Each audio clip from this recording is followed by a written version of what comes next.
السلام عليكم ورحمة الله وبركاته.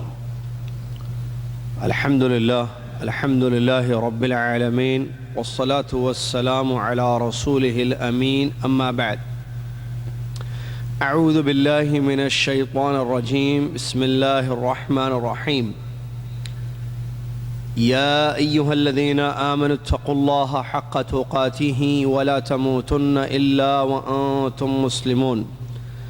يا أيها الناس اتقوا ربكم الذي خلقكم من نفس واحدة وخلق منها زوجها وبث منهما رجالا كثيرا ونساء واتقوا الله الذي تساءلون به والأرحام إن الله كان عليكم رقيبا.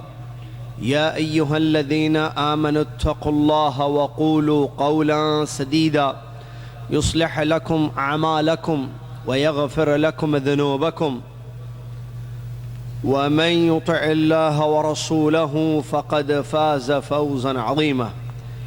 قال الله تعالى: يا أيها الذين آمنوا إذا قمتم إلى الصلاة فاغسلوا وجوهكم وأيديكم إلى المرافق وامسحوا برؤوسكم وأرجلكم إلى الكعبين وإن كنتم جنبا فاطهروا وإن كنتم مرضى أو على سفر أو جاء أحد منكم من الغائط أو لامستم النساء فلم تجدوا ماء فتيمموا صعيدا طيبا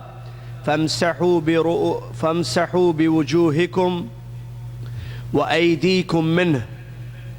ما يريد الله ليجعل عليكم من حرج ولكن يريد ليطهركم وليتم نعمته عليكم لعلكم تشكرون.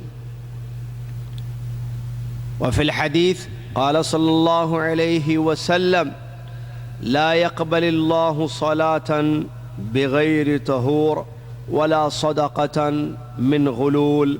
رواہ مسلم او کما قال صلی اللہ علیہ وسلم.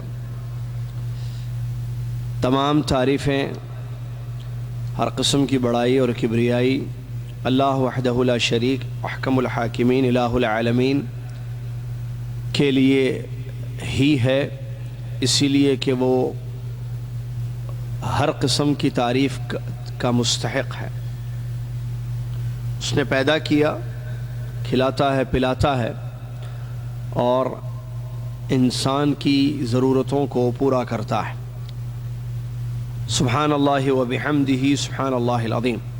اس کے بعد درود و سلام ہو امام الانبیاء محمد الرسول اللہ صلی اللہ علیہ وسلم کی ذات گرامی پر، جنہوں نے ہم تک اللہ تبارک و تعالیٰ کا دین پہنچایا.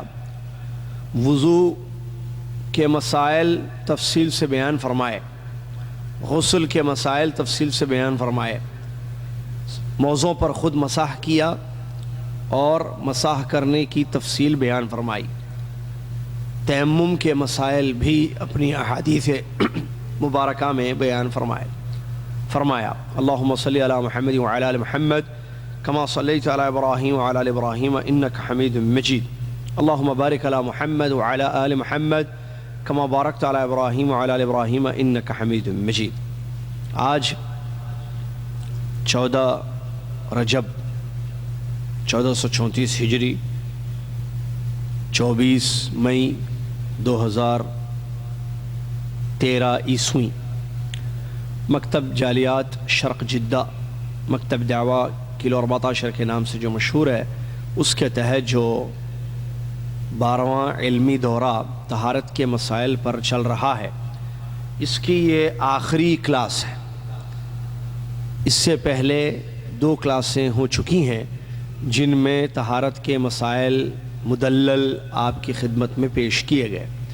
آج آخری کلاس ہے اس کورس کی، اور آج کی کلاس میں انشاءاللہ ہم 4 باتوں کو پڑھیں گے. پہلی بات وضو اور اس سے جڑے ہوئے مسائل. دوسرا غسل کا بیان اور غسل کی تفصیل. تیسرا ساکس پر مسح کرنے کے مسائل. چوتھا اور آخری تیمم کے مسائل. تو پوری توجہ رکھیے، وقت کی بڑی اہمیت ہے اور توجہ مرکوز رکھیں، قائم رکھیں اپنی. جزاکم اللہ خیر. سب سے پہلے وضو کا بیان، اور اس میں ہم مختلف پوائنٹس پر گفتگو کریں گے. نمبر 1 کہ وضو کرنے کا حکم، اور پھر وضو کے فرائض کیا ہیں، اسی طریقے سے وضو کی سنتیں کیا ہیں، اور وضو کن چیزوں سے ٹوٹ جاتا ہے، اور وضو کا مسنون صحیح طریقہ کیا ہے. ٹھیک ہے، یہ ہم پڑھیں گے انشاءاللہ. تو سب سے پہلی بات، وضو جیسا کہ معلوم ہے مخصوص اعضاء کو خاص طریقے سے اللہ کی عبادت کرتے ہوئے دھونا. ڈیفینیشن وضو کا، خاص مخصوص اعضاء یعنی پارٹس، مخصوص پارٹس باڈی کے خاص طریقے سے اللہ کی عبادت کرتے ہوئے دھونا، اس کو کیا بولتے ہیں؟ وضو. اور ایک ہے وضو، ایک ہے وضو. واو پر زبر اور پیش کے فرق کے ساتھ. واو پر اگر پیش ہوگا تو اس کا مطلب پریکٹیکل وضو جو کرتے ہیں، جس میں ہاتھ اور کلی وغیرہ دھوتے ہیں، یہ ہے وضو عربی میں. حالانکہ بولتے ہیں اردو میں سب وضو ہی بولتے ہیں اس کو، لیکن صحیح جو پروننسیشن ہے عربی میں وہ ہے وضو. ٹھیک ہے. اور اگر ہم واو پر فتحہ یعنی زبر لگا کر پڑھیں گے وضو، تو اس کا معنی ہے وہ پانی جو وضو کے لیے استعمال کیا جائے، وہ لوٹا، وہ برتن جس میں وضو کا پانی رکھا ہوا رہتا ہے، وضو اگر ہم بولیں گے. چلیے، یہ تو تھا اس کی تعریف. وضو کا حکم قرآن و حدیث سے ثابت ہے، اور وضو کرنا واجب ہے. ٹائپ آف آرڈر وضو کا کیا ہے کہ وضو کرنا واجب ہے، اس لیے کہ اللہ تبارک و تعالیٰ نے اس کا حکم دیا ہے، اور اس لیے کہ نبی علیہ الصلاۃ والسلام نے اپنی حدیث میں اس بات کو بیان فرمایا ہے کہ اس کے بغیر یعنی وضو کے بغیر نماز قبول نہیں ہوتی ہے. سورہ مائدہ کی مشہور آیت ہے، آیت کا ترجمہ میں پڑھتا ہوں، بڑی اہم آیت ہے. اس میں وضو کا بیان ہے، اس میں تیمم کا بھی بیان موجود ہے. اللہ تبارک و تعالیٰ ارشاد فرماتا ہے، یا ایھا الذین آمنوا، اے وہ لوگو جو ایمان لائے ہو، اذا قمتم الی الصلاۃ، جب تم نماز کے لیے کھڑے ہونا، مطلب کھڑے ہونے کا ارادہ کرنا، فاغسلوا وجوہکم، تو اپنے چہروں کو دھو، وایدیکم الی المرافق، اور اپنے ہاتھوں کو کوہنیوں تک دھو، وامسحوا برؤوسکم، اور اپنے سر کا مسح کرو، وارجلکم، اور اپنے پیروں کو دھو، الی الکعبین، ٹخنوں تک، وان کنتم جنوبا، اگر تم ناپاک ہو، فطہروا، تو طہارت حاصل کرو، غسل کرو، وان کنتم مرضی، اگر تم بیمار ہو، او علی سفر، یا سفر پر ہو، او جاء احد منکم من الغائط، یا کوئی بیت الخلاء سے آئے، ٹوائلٹ سے فارغ ہو کر، او لامستم النساء، یا تم نے عورتوں کو چھوا، فلم تجدوا ماء، اور تمہیں پانی نہیں ملا، فتیمموا صعیدا طیبا، تو پاک مٹی سے تیمم کرو، فامسحوا بوجوہکم. اب تیمم کا طریقہ بھی اللہ بتا رہا ہے اسی آیت میں سورہ مائدہ کی، فامسحوا بوجوہکم وایدیکم منہ، اور اس پاک مٹی سے اپنے چہرے اور اپنے ہاتھوں کو پوچھو. ما یرید اللہ لیجعل علیکم من حرج، اللہ تعالیٰ تمہیں کسی تنگی میں نہیں رکھنا چاہتا ہے، ولیکن یرید لیطہرکم، لیکن اللہ تعالیٰ تم کو پاک کرنا چاہتا ہے، ولیتم نعمتہ علیکم، اور اپنی نعمت کو تم پر پوری کرنا چاہتا ہے، لعلکم تشکرون، شاید کہ تم اللہ کے شکر گزار بن جاؤ. یہ ہے وہ آیت سورہ مائدہ کی جو آیت نمبر 6 ہے، جس میں وضو کا ذکر ہے ابتدا میں. ٹھیک ہے. اور اللہ کے نبی علیہ الصلوۃ والسلام کی وہ حدیث جس کو امام مسلم رحمہ اللہ نے روایت کیا ہے، لا يقبل اللہ صلاۃ بغیر طہور، بغیر وضو کے اللہ نماز قبول نہیں کرتا ہے. ولا صدقۃ من غلول، اور خیانت کیا ہوا صدقہ، خیانت سے کوئی چیز لے انسان تو اور اللہ کے راستے میں خرچ کرے تو اللہ تعالیٰ اس صدقے کو قبول نہیں کرتا ہے. تو اس حدیث سے بھی وضو کے لیے، نماز کے لیے وضو جو ضروری ہے اور واجب ہے وہ بات معلوم ہوئی. چلیے، اور اس پر اجماع بھی ہے تمام علماء کا، تمام مسلمانوں کا، کہ وضو کرنا نماز کے لیے واجب ہے. ٹھیک ہے. اس کے بعد وضو کے فرائض کیا ہیں؟ فرائض یعنی ضروری چیزیں جس کے دھوئے بغیر وضو نہیں ہوتا ہے، وضو نہیں ہوتا ہے. وہ 6 ہیں ٹوٹل. وضو کے جو فرائض ہیں وہ 6 ہیں. نمبر 1، مکمل چہرہ دھونا، جس میں کلی کرنا اور ناک میں پانی ڈال کر اس کو جھاڑنا بھی انکلوڈ ہے. اور یہ سب دلیل، یہ قرآن کی آیت، اللہ نے فرمائے فَاغْسِلُوا وُجُوهَكُمْ، جب نماز کا ارادہ ہو تو کیا کرو؟ نماز پڑھنے سے پہلے چہرہ دھو. تو چہرہ آپ کو معلوم ہے فیس کمپلیٹ، جس میں منہ اور ناک بھی ہے. چہرے میں منہ اور ناک بھی ہے. لہذا جب چہرہ دھونا ہم کہیں گے وضو میں جو فرائض میں سے ہے، وضو کے 6 میں سے ایک ہے، تو اس کا مطلب کلی کرنا اور ناک میں پانی ڈال کر ناک کو جھاڑنا، صاف کرنا بھی انکلوڈ ہے، شامل ہے. اس کو ذہن میں رکھیں. ٹھیک ہے. تو یہ پہلا فرض ہے وضو کا، کہ چہرہ دھونا جس میں کلی کرنا معلوم ہے، اور ناک صاف کرنا یعنی ناک میں پانی چڑھانا ایک، اور اس کو جھاڑنا یعنی صاف کرنا اس کو 2. ٹھیک ہے. تو یہ پہلا فرض ہے جو وضو کا ہے. اس کے بعد دوسرا فرض ہے وضو میں دونوں ہاتھوں کو کوہنیوں سمیت دھونا. کوہنی معلوم ہے یہ؟ تو دونوں ہاتھوں کو کوہنی سمیت دھونا، پہلے دائیں پھر بائیں. یہ وضو کے فرائض میں سے ہے، معلوم ہے یہ بھی. چلیے، اس کے بعد پورے سر کا مسح کرنا، یہ بھی وضو کے فرائض میں سے. کیا مطلب پورے سر کا؟ کہ آپ پیشانی سے شروع کریں مسح تو گدی تک لے جائیں، جیسا کہ آگے وضو کا جب بیان آ رہا ہے ہم وہاں بتائیں گے. پیشانی سے شروع کر کے گدی تک، کیونکہ یہ پورا سر ہے، تو پورے سر کا مسح کرنا یہ وضو کے فرائض میں سے ہے. دلیلیں سب کی موجود ہیں حدیثوں میں، آیتیں، حدیثیں. وَامْسَحُوا بِرُؤُوسِكُمْ. اچھا، یہ جو سر کا مسح وضو کے فرائض میں سے ہے، اس میں کان کا مسح بھی انکلوڈ ہے، کیونکہ کان سر کا حصہ ہے. کان سر کا حصہ ہے. جیسے ہم نے کہا کلی منہ اور ناک چہرے میں ہے، تو کان کس میں ہے؟ سر میں ہے. یہ کیسے؟ حدیث ہے. پیارے نبی علیہ الصلوۃ والسلام نے فرمایا، ترمذی ابن ماجہ کی صحیح حدیث، پیارے نبی صلی اللہ علیہ وسلم نے فرمایا الاذنان من الراس، دونوں کان سر میں سے ہیں. حدیث ہے. دونوں کان کس میں سے ہیں؟ سر میں سے ہیں. کس نے فرمایا؟ یہ رسول اللہ صلی اللہ علیہ وسلم نے. ابن ماجہ ترمذی کی صحیح حدیث ہے، جس سے معلوم ہوا کہ یہ اس میں شامل ہے سر میں. تو جب سر کا مسح ہوگا تو پھر اس کے بعد کانوں کا بھی مسح ہوگا، انگلیاں ڈال کر، جیسا کہ آگے آ رہا ہے اس کا ذکر. تو یہ کیا ہے؟ تیسرا فرض ہے. کتنے فرائض ہیں وضو کے؟ 6.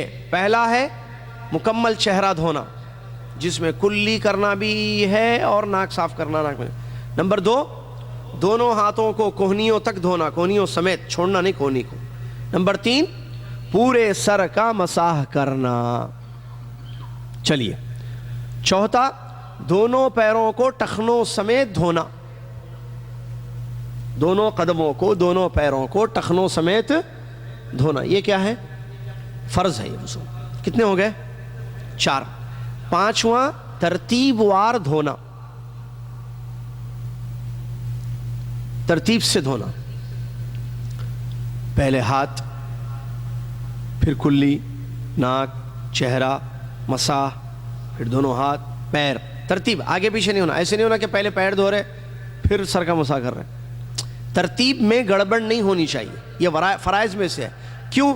اس لیے کہ ایسے ہی پیارے نبی علیہ الصلوۃ والسلام نے وضو کیا ہے اپنی حیات طیبہ میں. پیارے نبی صلی اللہ علیہ وسلم کا جو وضو تھا وہ ترتیب سے تھا.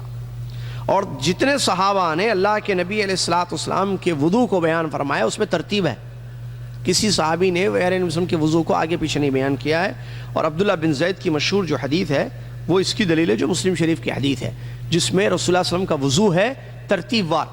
اسی لیے ضروری ہے کہ ہم جب وضو کریں گے تو سیریل سے، ترتیب سے، جو ترتیب معلوم ہے اسی ترتیب سے دھونا چاہیے جو حدیثوں سے ثابت ہے. اس کے بعد کتنے ہو گئے؟ 5. آخری اور چھٹا، آخری اور ضروری فرض وضو کا موالات ہے. کیا ہے؟ موالات. موالات کا مطلب ہے پے در پے اعضائے وضو کو دھونا بغیر تاخیر کے. کیا مطلب؟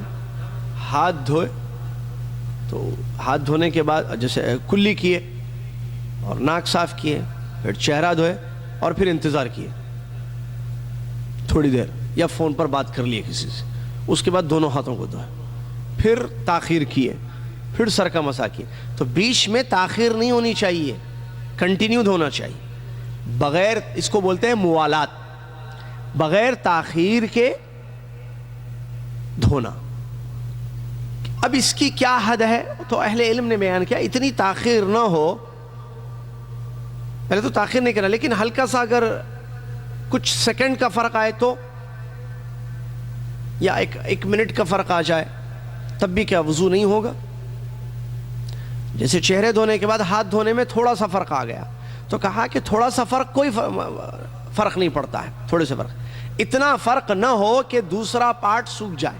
پہلا پارٹ جیسے چہرہ دھو لیے، اب اس کے بعد اتنی تاخیر نہ کریں آپ ہاتھ دھونے میں کہ چہرہ آپ کا سوکھ جائے. یہ علماء کا فتویٰ ہے. تو یہ موالات کہلایا جاتا ہے، یعنی ایک ساتھ دھوئیے آپ. لیکن بعض دفعہ ضروری، جیسے چہرہ آپ نے دھو لیا، ایمرجنسی کال آ گیا گھر سے، آپ کے گھر میں جو ہے بیمار تھے اور آپ چہرہ دھوئے تو فون آ گیا، تو فون کہنا میں ابھی وضو کر کے آپ سے بات کرتا ہوں، وضو کر کے آپ سے بات کرتا ہوں، بس اتنا بولے رکھ دیے، تو اس کے بعد ہاتھ دھو لیا آپ.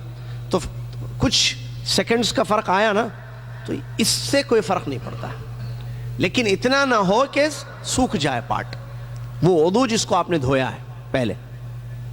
تو یہ کل 6 وضو کے فرائض ہیں، ایک بھی چھوڑ دیں تو وضو ہی نہیں ہوگا. جیسے کوئی چہرہ نہ دھو، وضو کے 6 یہ فرائض ہیں، فرائض کہتے ہیں اس کو. اس کے بغیر وضو ہی نہیں ہوگا. پہلے کیا ہے؟ چہرہ مکمل دھونا.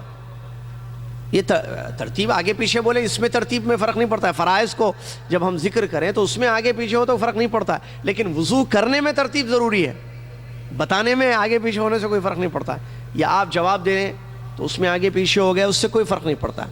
چہرہ مکمل دھونا جس میں کلی اور ناک شامل ہے.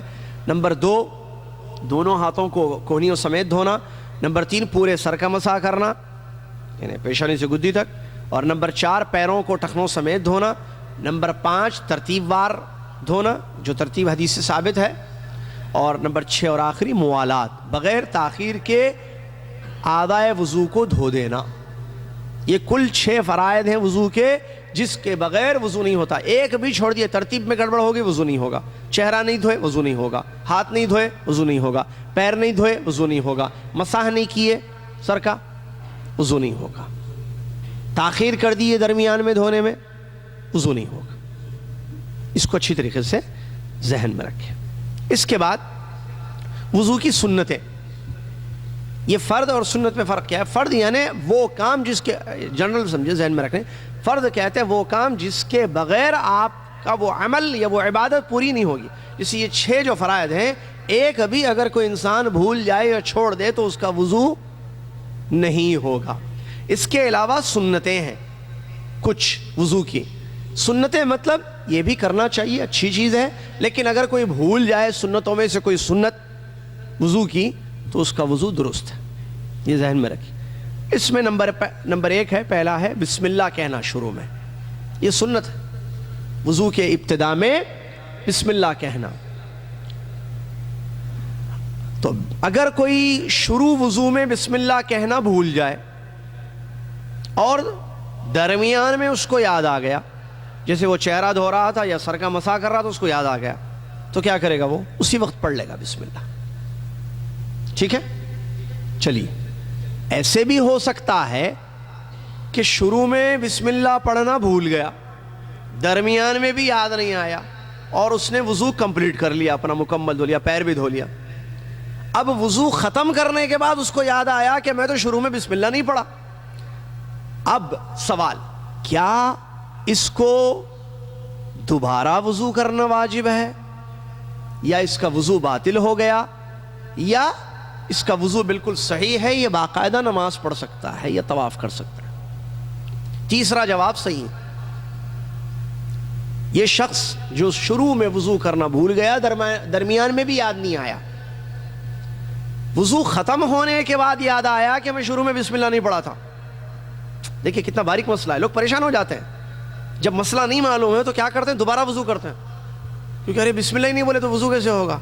اسی لیے علم بہت ضروری ہے، کیا فرض ہے، کیا سنت ہے، کس کا کیا حکم ہے، طریقہ کیا ہے، کوئی چیز چھوٹ جائے تو اس کے کیا احکام ہے، یہ معلوم ہونا بہت ضروری ہے، ورنہ انسان پریشان ہو جاتا ہے۔ تو یہ وضو کی سنت ہے بسم اللہ پڑھنا، آپ بھول گئے سنت پر عمل کرنا، کوئی بات نہیں، آپ کیا وہ وضو اور یہ عبادت بالکل درست ہے، آپ باقاعدہ نماز پڑھ سکتے ہیں یا طواف پڑھ سکتے ہیں یا قرآن چھو سکتے ہیں، ٹھیک ہے؟ سمجھ میں آیا؟ دوسری چیز مسواک کرنا وضو سے پہلے، پیارے نبی علیہ الصلوۃ والسلام کی حدیث، لولا ان اشق علی امتی لامرتهم بالسواک مع کل وضوء، اگر میری امت پر تکلیف کا ڈر مجھے نہیں ہوتا تو ہر نماز سے پہلے وضو کرنے کا حکم دیتا تھا، یا ہر وضو کے ساتھ، عفواً حدیث ہے، ہر وضو کے ساتھ میں مسواک کرنے کا آرڈر دیتا تھا ان کو، اور یہ مسند احمد کی، حاکم کی صحیح حدیث ہے، علامہ البانی رحمۃ اللہ علیہ نے اس کو حسن قرار دیا ہے، حسن سند کی حدیث ہے۔ تو مسواک کرنا وضو سے پہلے یہ سنت میں سے ہے، وضو کی اچھی چیز ہے، ٹھیک ہے؟ وہی بات، پھر اگر کوئی مسواک نہیں کر کے وضو کر لیا تو وضو ہوگا یا نہیں ہوگا؟ ہو جائے گا، کیونکہ یہ فرض میں سے نہیں ہے، یہ کس میں سے ہے؟ سنت، وضو ہو جائے گا، لیکن کرنا اچھی چیز ہے۔ تیسرا سنت، اعضائے وضو کو 2 یا 3 بار دھونا، یہ بھی کیا ہے؟ سنت ہے۔ پھر فرض کتنی مرتبہ دھونا ہے؟ ایک مرتبہ دھونا تو فرض ہے، لیکن جو 2 مرتبہ اعضائے وضو کو دھویا جاتا ہے، پارٹس آف وضو کو، یا 3، یہ سنت ہے۔ کیا مطلب؟ اس کا مطلب اگر کوئی ایک کلی کر لے وضو صحیح ہے اس کا، ایک مرتبہ چہرہ دھو دے اس کا وضو صحیح ہے، ایک مرتبہ پیر دھو دے یا ایک مرتبہ چہرے کو دھو دے تو اس کا وضو صحیح ہے، ناک صاف کر لے کر صحیح ہے۔ تو پھر 2 اور 3 مرتبہ جو دھوتے ہیں صحیح ہے، سنت ہے وہ۔ اور آپ کو معلوم ہونا چاہیے پارٹس آف وضو کی جب بات آ رہی ہے، ایک مرتبہ رسول صلی اللہ علیہ وسلم کا حدیث سے ثابت ہے دھونا، 2 مرتبہ بھی آپ نے پارٹس آف وضو کو دھویا، 3 مرتبہ دھویا ہے، اور کسی پارٹ کو 1، کسی پارٹ کو 2، کسی کو 3، آگے پیچھے بھی کیا ہے، سب صحیح۔ چاروں طریقے حدیثوں سے ثابت ہیں۔ پیارے نبی صلی اللہ علیہ وسلم نے 1 مرتبہ ہاتھ دھویا، 1 مرتبہ کلی کی، 1 مرتبہ ناک میں پانی ڈالا، 1 مرتبہ آپ نے چہرہ دھویا، یہ حدیث میں ثابت ہے۔ 2 مرتبہ آپ نے پارٹس آف وضو دھوئے، پارٹس آف وضو سمجھ رہے ہیں نا؟ اعضائے وضو کو 2 مرتبہ، اعضائے وضو کو 3 مرتبہ آپ نے دھویا ہے۔ اور ایسے بھی حدیث میں ہے کہ ایک وضو کو 1 مرتبہ، دوسرے وضو کو 2، کسی کو 3، کسی کو 1، یہ بھی ثابت۔ لیکن مسح سر کا جتنی حدیثیں آئی ہیں اس میں 1 ہی مرتبہ ثابت ہے، 1 سے زیادہ مرتبہ سر کا مسح کرنا حدیثوں سے ثابت نہیں ہے، جتنا سر کا مسح جتنی حدیثیں آئیں۔ البتہ اس کے علاوہ جیسا چہرہ، ہاتھ اور پیر، ٹھیک ہے، یہ 1، 2، 3، ایک تو واجب ہے، ضروری ہے، فرض ہے، 2، 3 مرتبہ یہ کیا ہے؟ یہ سنت ہے۔ چلیے، بعض دفعہ پانی کم آتا ہے، آپ 1 مرتبہ دھو لیجیے، بعض دفعہ جلدی رہتی ہے، جلدی نہیں بھی ہے، ایسی ہے، دھو لیجیے بھائی، ضروری نہیں ہے 3 ہی مرتبہ دھونا، 2 مرتبہ بھی دھوئیے آپ. پانی حالانکہ آ رہا ہے، ٹائم بھی ہے، لیکن حدیث پر عمل ہو جائے گا آپ کا. وہ بھی پیارے رسول نے اس پر بھی عمل کیا ہے نا، اس پر بھی عمل کیا. ہاں افضل 3 ہے، 4 جائز نہیں. 4تھی مرتبہ 4 مرتبہ پارٹس کو دھونا کسی حدیث سے ثابت نہیں ہے، باطل ہے نماز، غلط ہے وہ وضو. لیکن 1 2 3 اور مکس صحیح. تو کبھی ایسے بھی ہو کبھی ویسے بھی ہو. بعض لوگ جو ہے نماز کا وقت ہوتا ہے، اقامت ہوگی، 3 مرتبہ بیٹھ کر پورا دھوتے ہیں. لوگ انتظار میں بھی کھڑے ہوئے ہیں، ارے بھائی 1 مرتبہ بھی دھو لو. یہ بھی حدیث ہے. ٹھیک ہے، آپ کا وضو 100% صحیح ہے. نماز ثواب میں کوئی فرق نہیں پڑے گا 2 مرتبہ دھونے سے یا 1 مرتبہ دھونے سے. چلیے، اسی طریقے سے وضو کی سنتوں میں سے یہ بھی ہے کہ اگر انسان روزے سے نہ ہو تو خوب پانی ناک میں چڑھانا، یہ بھی جو ہے وضو کی سنتوں میں سے. اسی طریقے سے اچھی طریقے سے وضو کرنا، یعنی رگڑ کر دھونا اعضائے وضو کو، اس کو بھی وضو کی سنتوں میں شمار کیا. وہ جو میں نے ابھی بتایا کہ روزے میں نہ ہو انسان تو کلی کرنے میں اور ناک میں پانی چڑھانے میں مبالغہ کرنا، یعنی کلی اچھی طریقے سے کرنا اندر تک، اور ناک میں بھی پانی خوب چڑھانا روزے میں نہ ہو تو یہ سنتوں میں سے. لیکن روزے میں یہ کام نہیں کرنا چاہیے، اور اس کی دلیل موجود ہے. جتنے مسائل بتائے جا رہے ہیں ساری دلیلیں موجود ہیں. وقت کا خیال کرتے ہوئے بعض مسائل کی دلیلیں نہیں دی جا رہی ہیں. اللہ کے نبی علیہ السلام کی حدیث ابو داؤد نسائی کی صحیح حدیث کہ نبی علیہ السلام نے فرمایا وَبَالِغْ فِي الْإِسْتِنْشَاقِ إِلَّا أَن تَكُونَ صَائِمًا. ناک میں پانی چڑھانے میں ناک میں خوب پانی چڑھاؤ، الا یہ کہ تم روزے سے ہو. یعنی روزے میں ہو تو پھر زیادہ ناک میں مت کھینچنا، ڈر ہے کہ حلق میں پانی نہ چلا جائے اس کی وجہ سے روزے کی حالت میں. لیکن روزے کی حالت میں نہ ہو تو خوب ناک میں پانی چڑھاؤ، کھینچو ناک میں پانی، ایسے ناک میں جب ڈالتے نا کھینچو پانی. کیوں؟ اس سے صفائی اچھی ہوگی. تو یہ سنت ہے وضو کی بغیر روزے دار کے لیے جو روزے کی حالت میں نہ ہو. ٹھیک ہے. اسی طریقے جیسا کہ ہم نے بیان کہ ہاتھوں کو پیروں کو اچھی طریقے سے ملنا خوب، یہ بھی سنتوں میں سے ہے. اور اسی طریقے سے داڑھی کا خلال کرنا بھی سنتوں میں سے ہے. پیارے نبی صلی اللہ علیہ وسلم کی حدیثوں سے یہ ثابت ہے، جو ابو داؤد کی صحیح حدیث ہے کہ نبی علیہ السلام نے پانی لے کر اپنی داڑھی کا خلال کیا ہے. داڑھی کا خلال یہ ابو داؤد کی صحیح حدیث ہے، جس کو علامہ البانی رحمۃ اللہ نے صحیح قرار دیا ہے. تو یہ، اور بس تقریباً یہی چیزیں. اور ہاں ایک آخری چیز یہ بھی سنتوں میں سے ہے، اور وہ ہے الذکر بعد الوضو، وضو کے بعد کی دعا پڑھنا، یہ بھی سنتوں میں سے ہے. وضو کی بعد کی مشہور دعا ہے اشہد ان لا الہ الا اللہ وحدہ لا شریک لہ واشہد ان محمدا عبدہ ورسولہ. اور بھی دعائیں ہیں، یہ بھی ایک مشہور دعا ہے جو بخاری اور مسلم سے ثابت ہے. اس دعا کی فضیلت میں حدیث ہے، پیارے نبی علیہ السلام نے فرمایا ما منکم احد یتوضا فیسبق الوضوء ثم يقول اشہد ان لا الہ الا اللہ وحدہ لا شریک لہ واشہد ان محمدا عبدہ ورسولہ الا فتحت لہ ابواب الجنۃ الثمانیہ یدخل من ایہا شاء الحدیث و کما قال. دیکھیے وضو کے بعد کی دعا پر کتنی بڑی فضیلت آئی ہے. حالانکہ سنت ہے لیکن پڑھ لے انسان تو کتنا اس کو فائدہ ہوگا. رسول اللہ صلی اللہ علیہ وسلم فرماتے ہیں تم میں سے اگر کوئی انسان اچھی طریقے سے وضو کرے، ڈھنگ سے اچھی طریقے سے، اور پھر وضو سے فارغ ہونے کے بعد یہ دعا پڑھے اشہد ان لا الہ الا اللہ وحدہ لا شریک لہ واشہد ان محمدا عبدہ ورسولہ، تو اللہ تعالیٰ جنت کے 8 دروازے اس کے لیے کھول دے گا، جس دروازے سے چاہے داخل ہو جا. وضو کے بعد کی دعا پڑھنے کی فضیلت. تو وضو کے بعد کی یہ دعا ہے اور یہ فضیلت ہے اور یہ سنتوں میں سے ہے، وضو کی سنتوں میں سے. اس کے بعد وضو کی شرطیں. وضو کرنے کے لیے شرط ہے، کوئی کنڈیشن ہے؟ جی ہاں، 3 شرطیں حدیثوں سے ثابت ہے. نمبر 1 نیت، دل میں وضو کی نیت کرنا. کیوں؟ اس لیے کہ اللہ کے نبی صلی اللہ علیہ وسلم کی مشہور حدیث ہے انما الاعمال بالنیات، اعمال کا دار و مدار نیت پر ہے. نیت عربی کا لفظ ہے ارادۃ القلب قصد القلب کو نیت کہتے ہیں عربی میں. انسان دل میں جو ارادہ کرتا ہے اس کو بولتے ہیں عربی میں نیت. اردو میں بعض لوگ سمجھتے ہیں نیت زبان سے جو الفاظ نکالتے ہیں وہ ہے نیت. نہیں، لغت عربیہ میں، عربک ڈکشنری میں، عربک لینگویج میں زبان سے الفاظ کو نیت نہیں کہا گیا. نیت دل کا کام ہے، زبان کا کام ہی نہیں ہے نیت. زبان کے کام کو نیت بولتے نہیں ہیں عربی میں. انما الاعمال بالنیات عربی میں ہے نا حدیث. تو نیت دل کا ارادہ ہے، ٹھیک ہے، الفاظ میں نیت نہیں ہے. اور آپ کو معلوم ہے، آپ یہاں سے جاتے ہیں، نیت کرتے ہیں کس مسجد میں آپ کو جمعہ پڑھنی ہے. کتنے صبح شام ہم کام کرتے ہیں، دل میں نیت کرتے ہیں. گھر سے نکلتے ہیں، دل میں نیت ہے کہ بقالہ جا رہے ہیں، سپر مارکیٹ جا رہے ہیں، کیا خریدنا ہے، انڈا خریدنا ہے، دودھ خریدنا ہے، یہ سب نیت ہے. ایسے کوئی نہیں بولتا ہے بیگم میں سیدھے super market, family super market جا رہا ہوں اور وہاں سے 2 ریال کے انڈے، 1 لیٹر دودھ، 1 کلو ٹماٹر اور 1 کوتمیر، 1 پودینہ لے کر آؤں گا. کوئی بولتا ہے ایسے؟ کوئی نہیں بولتا.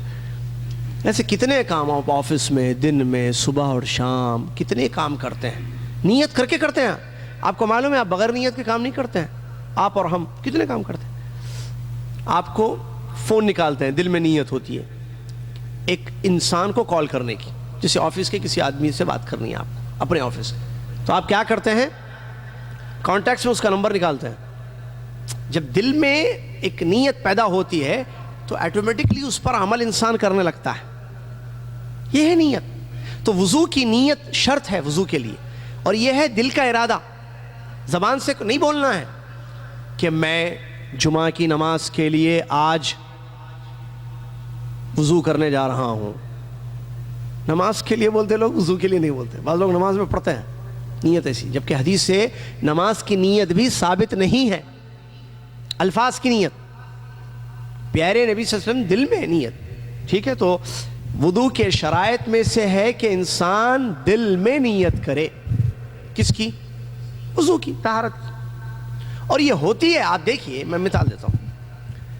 ابھی یہ کلاس ختم ہو جائے گی، ٹھیک ہے، یا کوئی بھی نماز اذان ہو گئی، آپ جو ہے واش بیسن کے پاس گئے، یا جو ہے دورات میاں وضو خانہ گئے. یہ وضو خانہ آپ کیوں گئے؟ اچھا، وہاں جا کے نل کھول رہے آپ، یا جو ہے اپنا یہ آستینوں کو جو ہے اوپر، یہ کیا ہے؟ یہ نیت پر عمل ہو رہا ہے. اگر آپ کو وضو کرنا نہیں تھا تو آپ واش بیسن کے پاس کیوں گئے؟ کیونکہ وہ نیت ہے، وہ اور یہ نیتیں ہوتی ہیں. اور کون سی نماز کے لیے وضو کر رہے ہیں معلوم ہے. ظہر کے وقت عصر کی نیت، عصر کی نماز کے وضو کے لیے نیت کریں گے نہیں نا. تو یہ مسئلہ معلوم ہے، ذہن میں رکھنا چاہیے. چلیے، دوسری شرط وضو کے لیے، وضو کی شرطیں چل رہی ہیں. دوسری شرط ہے پانی کا پاک ہونا. اور یہ مسئلہ پڑھ چکے ہیں کہ پانی کی 3 قسمیں ہیں: طہور، طاہر، نجس. طہور بلا اختلاف پانی کی جو اصلی حالت ہے اس سے وضو کرنا جائز. مائع طاہر وہ پانی جس میں پاک چیز مل گئی ہو اور اس کی وجہ سے اس کا رنگ یا بو یا مزہ بدل گیا ہو، تو اس سے وضو کرنا جائز ہے یا نہیں ہے؟ غور سے سنے تھے یا نہیں سنے تھے؟ میں نے کہا تھا کہ علماء کا فتویٰ یہ ہے، صحیح قول، اس پانی سے وضو کرنا جائز ہے جس کو پانی کہا جائے. جب اس کو پانی نہیں بولیں گے تو پھر اس سے وضو جائز نہیں. جیسے پانی شربت اگر بن جائے، پانی شربت بن جاتی ہے، جی ہاں، اس میں نیمبو ڈالیے، شکر ڈالیے، شربت ہو گیا نیمبو کا. اس میں روح افزا ڈالیے، آپ پانی میں روح افزا ڈال دیجئے، تھوڑی سی چینی یا شکر ڈال دیجئے. اب اس کو لوگ ارے ذرا پانی وہ رکھا ہوا ہے دیجئے نہیں بولیں گے، وہ روح افزا دیجئے. اور آج کل روح افزا پیجئے، بہت اچھی چیز ہے. ٹھیک ہے، چلیے. تو یہ پانی کا مسئلہ ہے. اگر پانی گندا ہے یا ناپاک ہے یا پانی نہیں ہے، جیسے چائے ہے، پانی چائے بن گئی ہے دودھ اور شکر اور پتی ڈالنے کی وجہ سے، تو کیا اس سے وضو ہوگا؟ نہیں ہوگا وضو، کیونکہ اس کا نام کیا ہے؟ پانی نہیں ہے. تو جب تک پانی. لیکن اگر پانی میں تھوڑی شکر گر گئی، شکر صرف، یا نمک گر گئی، یا سیمنٹ گر گئی تھوڑی سی، یا چونا گر گیا تھوڑا سا، اور اس سے کوئی فرق نہیں پڑا زیادہ، اور دیکھ کر اس کو لوگ کہیں گے یہ پانی ہی ہے، تو اس سے وضو جائز ہے جی، اگرچہ وہ میٹھا ہو گیا شکر گرنے کی وجہ سے یا نمک گرنے کی وجہ سے، کیا ہو گیا؟ کیونکہ نجس پانی ہم نے کیا کہا تھا؟ ناپاک چیز گر جائے اور اس کا رنگ یا بو یا مزہ بدل جائے، ناپاک چیز گرنے سے۔ پاک چیز گر گئی، جیسے پانی آپ وضو کر رہے ہیں، اس میں تھوڑی شکر لا کے بچہ ڈال کے چلا گیا، بابا میٹھے پانی سے وضو کرو، تو کیا اس سے وضو جائز نہیں ہے؟ جائز ہے۔ سمندر کا پانی کیسے ہوتا ہے؟ کھارا ہوتا ہے نا، تو کیا اس سے وضو جائز نہیں ہے؟ بالکل جائز ہے۔ تو یہ مسئلہ ہے۔ تو اگر پانی ناپاک ہے، نجاست گرنے کی وجہ سے جو ہے وہ ناپاک ہو گیا ہے، گندا پانی ہے، اس سے وضو جائز نہیں ہے۔ لیکن گندا پانی کس کو بولتے ہیں وہ بھی سمجھیے۔ ندی کا پانی گندا ہے، اس کا آپ کو میلا میلا دکھ رہا ہے وہ، یا سمندر کا پانی آپ کو عجیب دکھ رہا ہے، ارے پتہ نہیں بھائی لوگ جو ہے اس میں کیا کیا کرتے رہتے ہیں، نہیں، وہ پاک پانی ہے، وضو جائز ہے۔ آپ کریں نہ کریں الگ مسئلہ ہے، لیکن وہ سمندر کا پانی گندا نہیں ہے، بہتا ہوا پانی، بارش کا پانی، بتایا تھا ہم نے، یہ سب پاک پانی ہے، لہٰذا اس سے وضو جائز ہے، غسل بھی جائز ہے۔ البتہ گندا پانی، نجس پانی سے وضو کرنا جائز جی نہیں ہے۔ کتنے ہو گئے؟ کیا پڑھ رہے معلوم ہے؟ نہیں، ہم لوگ کیا پڑھ رہے ہیں وہ معلوم ہے یا اسی چل رہی کلاس؟ ٹاپک کیا ہے؟ وضو کا بیان، نہیں وہ سائیڈ ہیڈنگ ہے، مین ٹاپک کیا ہے؟ وضو کا بیان، وضو پڑھ رہے ہیں ہم، وضو جو پتہ نہیں کتنے سالوں سے کر رہے ہیں، لیکن پڑھے صحیح بولیے آپ۔ میں سب سے نہیں پوچھوں گا، آپ اپنے دل پر ہاتھ رکھ کر جواب دیجئے کہ وضو قرآن و حدیث کی روشنی میں پڑھے یا ایسی کرتے جا رہے لائف میں؟ استاد نے سکھا دیا یا بڑوں نے بتا دیا، گھر والوں کو دیکھ لیا اور وضو پر وضو ہو رہا ہے۔ ابھی پتہ چلے گا کتنے وضو صحیح ہیں کتنا ہے، اللہ معاف فرمائے۔ بہرحال جو غلطیاں ہیں اللہ اس کو درگزر فرمائے، معاف فرمائے، صحیح عمل کرنے کی ہمیں توفیق عطا فرمائے۔ یہ اب وضو کا بیان میں ہم کس پوائنٹ پر ہیں؟ وضو کی شرطیں 3 میں سے ہم نے 2 بتا دی۔ نمبر 1 کیا ہے؟ نیت۔ نمبر 2 پانی کا پاک ہونا۔ تیسری چیز کو کہتے ہیں اعضائے وضو کی جلد تک پانی کا پہنچنا۔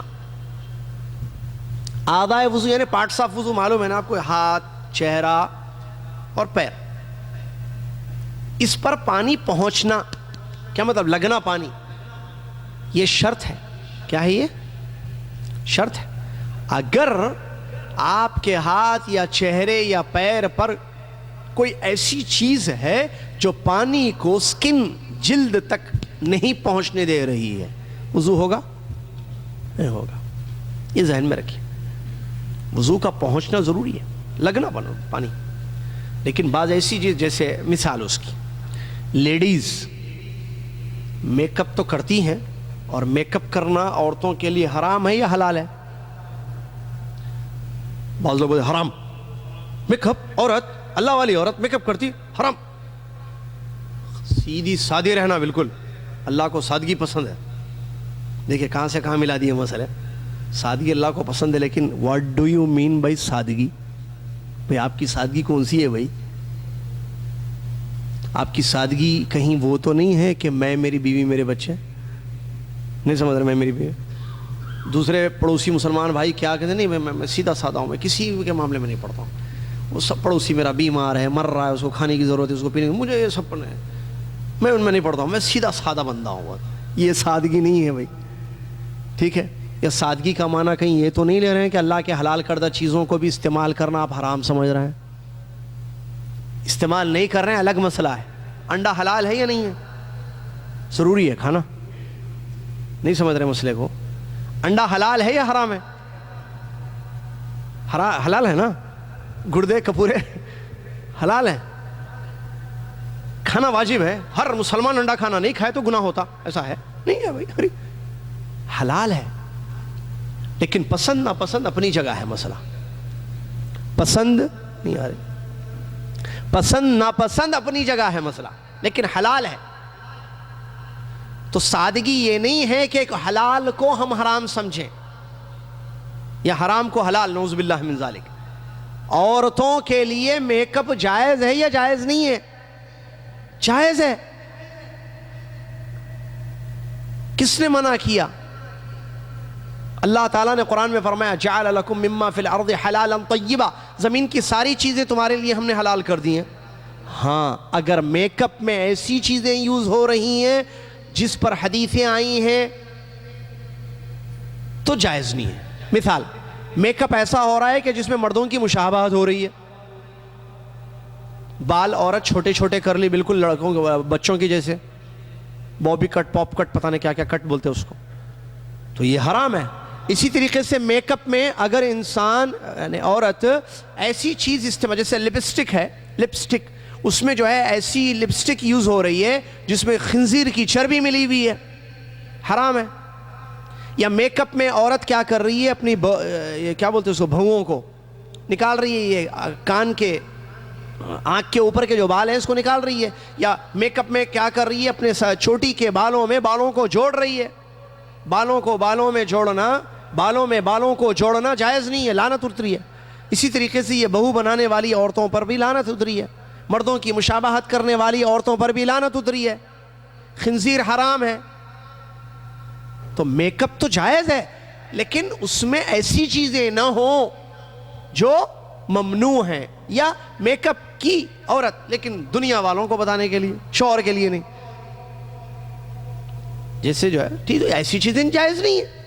ورنہ تو ٹھیک ہے شوہر کے لیے یا پاؤڈر ہے یا عام جب پینسلز کی لپسٹک ہے جائز ہے. حرام کس نے کہا؟ کوئی دلیل ہے اس پر؟ نہیں ہے.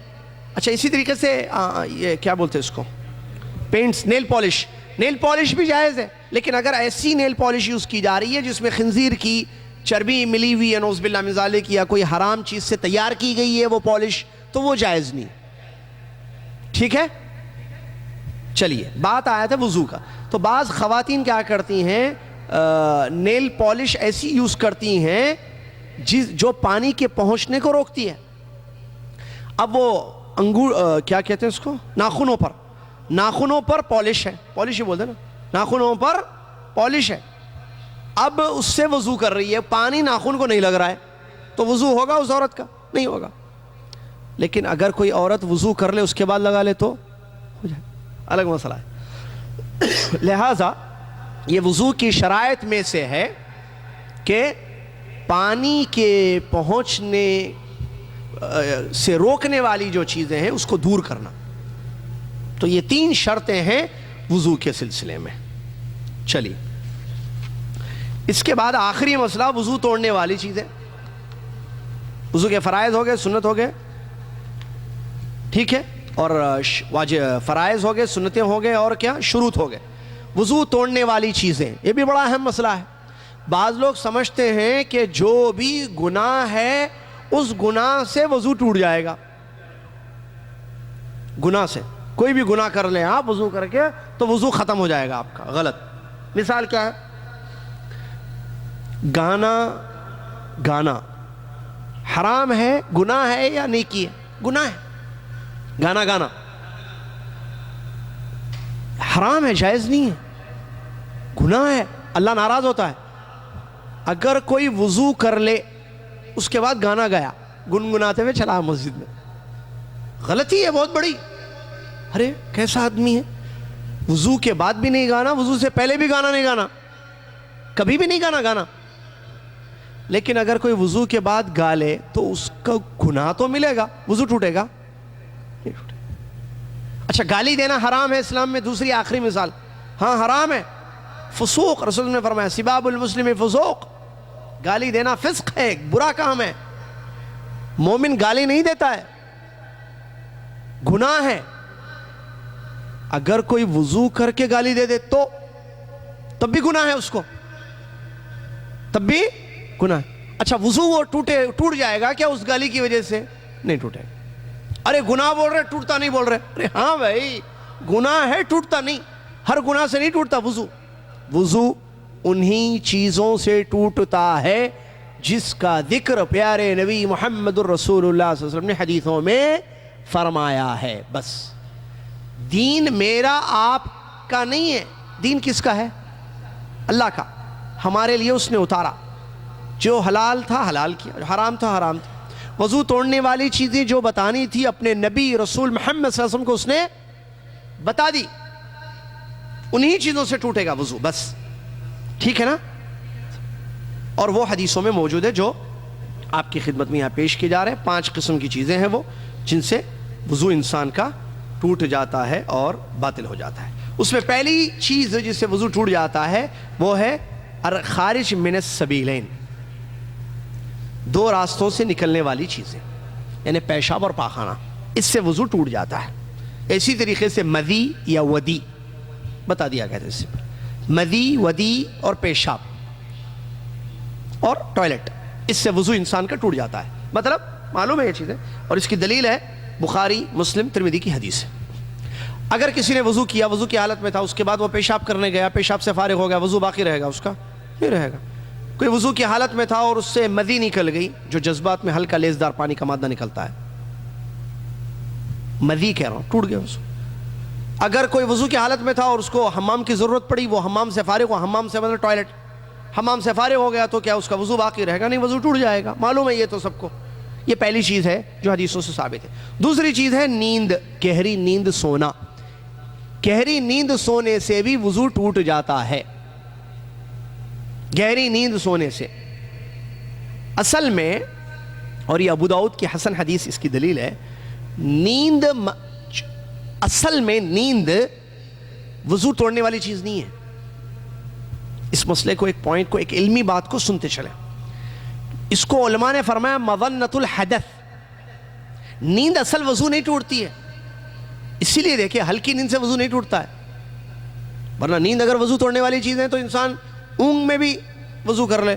ہلکی نیند جس میں اس کو ہوش و حواس ہے، باقی ہے عقل اس کی، تو تب بھی وضو کرنا چاہیے، جبکہ ایسا نہیں ہے. صحیح حدیث ہے، عشاء کی نماز کے انتظار میں صحابہ صفوں میں بیٹھ کر اونگ جایا کرتے تھے، ہلکی نیند ان کو آ جاتی، اور ان کے سر جھک جایا کرتے تھے. جب پیارے نبی صلی اللہ علیہ وسلم تشریف لاتے، اٹھ کر صحابہ عشاء کی نماز ان کے پیچھے پیارے نبی صلی اللہ علیہ وسلم کی امامت میں پڑھتے. اس سے کیا بات معلوم ہو رہی ہے؟ ہلکی نیند یا اونگ سے وضو نہیں ٹوٹتا ہے، بلکہ وضو گہری نیند سے، ایسی جس کو ٹیک لگا کے سو گئے، یا نیند ایسی لگی کہ جس میں آپ کو نہیں معلوم کہ کوئی چیز نکلی یا نہیں نکلی جسم سے، جسے ہوا خارج ہونا. اچھا، یہ پہلے پوائنٹ میں یہ بھی آ گیا. اب یہ پہلا پوائنٹ ہم نے کہا، اسی لیے علماء نے بڑے اچھے الخارج من السبیلین کا، 2 راستوں سے نکلنے والی چیزوں سے وضو ٹوٹ جاتا ہے، جس میں پیشاب ہے اور مدی ہے، ودی ہے اور ٹوائلٹ ہے اور ہوا کا خارج ہونا ہے، وضو ٹوٹ جاتا ہے ان سے. معلوم ہے یہ تو آپ. اب دوسری جو مسئلہ ہے نیند. اگر نیند ایسی ہے گہری نیند، جس سے بعض لوگ خطبوں میں بھی سو جاتے ہیں، گہری نیند. آدمی بیٹھ کر بھی گہری نیند سو سکتا ہے. جی ہاں، بعض لوگ بیٹھ کر بھی شروع ہو جاتے ہیں، جیسے بستر پہ لیٹ کے سوتے ہیں نا، ویسے بیٹھ کر بھی سوتے ہیں بعض لوگ. تو بیٹھ کر لیٹ کر یہ مسئلہ نہیں. گہری نیند ایسی نیند جس میں آپ کو یاد نہیں ہے کہ کچھ نکلا کیا جسم سے، وضو ٹوٹ جائے گا. مظنۃ الحدث اس کو کہتے ہیں. ٹھیک ہے؟ تو معلوم ہوا ہلکی نیند اونگ جس میں ہوش و حواس باقی ہیں، معلوم ہے ہوا خارج نہیں ہوئی ہے، تو اس سے وضو نہیں ٹوٹتا ہے. اس کے بعد بے ہوش ہونا، اس سے بھی وضو ٹوٹ جاتا ہے، کیونکہ آدمی جب بے ہوش ہو جاتا ہے تو پھر اس کے عقل اس کے یا ہوش نہیں رہتا ہے اس کو، اسی لیے بے ہوش کہتے ہیں اس کو، یعنی ہوش نہیں ہے، عقل ختم ہو گئی، تو اس سے بھی وضو ٹوٹ جاتا ہے. اور سب کی دلیلیں موجود ہیں. اسی طریقے سے بغیر کسی آڑ کے شرمگاہ کو ہاتھ لگانا، اس سے بھی وضو ٹوٹ جاتا ہے. من مس ذکرہ فلیتوضا، یہ حدیث اس کی دلیل ہے جو ابو داؤد کی صحیح حدیث ہے. علامہ البانی رحمۃ اللہ نے اس کو صحیح قرار دیا. بصرا بن صفوان رضی اللہ عنہ کی راوی ہیں، کہتے ہیں کہ نبی صلی اللہ علیہ وسلم نے فرمایا کہ من مس فرجہ، جس نے اپنی، اس اپنی کو انڈر لائن کریں، جس نے اپنی شرمگاہ کو ہاتھ لگایا وہ وضو کر لے. مطلب ڈائریکٹ ہاتھ لگائے، لیکن کپڑے کے اوپر سے اگر ہاتھ لگا شرمگاہ کو تو وضو نہیں ٹوٹتا ہے. اور یہ مت سمجھیں کہ یہ باتیں نہیں بتانی چاہیے، یہ بتانی چاہیے. یہ مسائل ہیں، یہ باریک اور بڑے امپورٹنٹ اہم مسائل ہیں. اوپر کے کپڑے کے اوپر سے شرمگاہ کو اپنے ہاتھ لگ گیا نماز کے دوران یا وضو کرنے کے بعد تو وضو ٹوٹے گا اس کا، لیکن بغیر کسی کپڑے کے ڈائریکٹ لگتا ہے ہاتھ اس کا، تو ایسی صورت میں شرمگاہ کو ہاتھ لگتا ہے تو اس کا وضو ٹوٹ جائے گا. کیونکہ رسول صلی اللہ علیہ وسلم نے فرمایا جس نے اپنی شرمگاہ کو چھوا وہ وضو کر لے، اور اگر کسی دوسرے کی شرمگاہ کو ہاتھ لگائے تو وضو نہیں ٹوٹتا۔ جیسے ماں اپنے ماں جو ہے بچہ بچی کے شرمگاہ کو ہاتھ اس کا لگ رہا ہے، یا باپ کا، جیسے بچہ چھوٹا ہے پیمپر بدل رہے ہیں، وضو کر لی، والدہ نے وضو کر لیا نماز پڑھنے کے لیے، اب بچے نے پیشاب کر دیا، اب وہ گئی اپنے بچے کو دھلائی، وضو ٹوٹ گیا اماں کا، کیونکہ بچے کی شرمگاہ کو ہاتھ لگا، اس کا نہیں ٹوٹا، کیونکہ حدیث میں کیا ہے، جس نے اپنی شرمگاہ کو ہاتھ لگایا اس کا وضو ٹوٹے گا، دوسروں کی کہاں۔ یا والد جو ہے اپنے بچے کے جو ہے کپڑے چینج کر رہا ہے، بچے کے، چھوٹے بچے کے، یا پیمپر چینج کر رہا ہے، وضو کر لیا تھا، مسجد کو جانا تھا، بچے کا کام آ گیا تھوڑا سا، اور یہ بچے کے کام صرف اماں کرنا،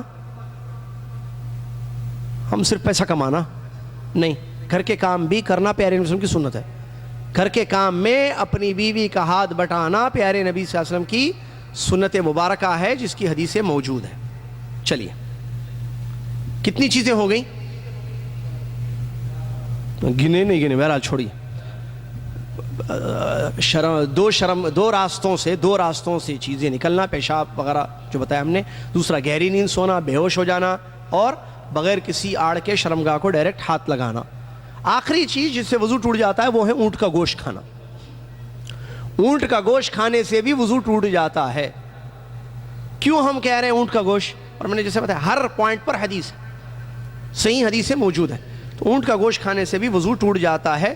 دلیل اس کی مسلم شریف کی حدیث ہے، جابر بن سمورہ رضی اللہ تعالیٰ عنہ نے فرمایا کہ ایک آدمی نے نبی صلی اللہ علیہ وسلم سے سوال کیا کہ ہم بکرے کا گوشت کھائیں تو کیا وضو کریں؟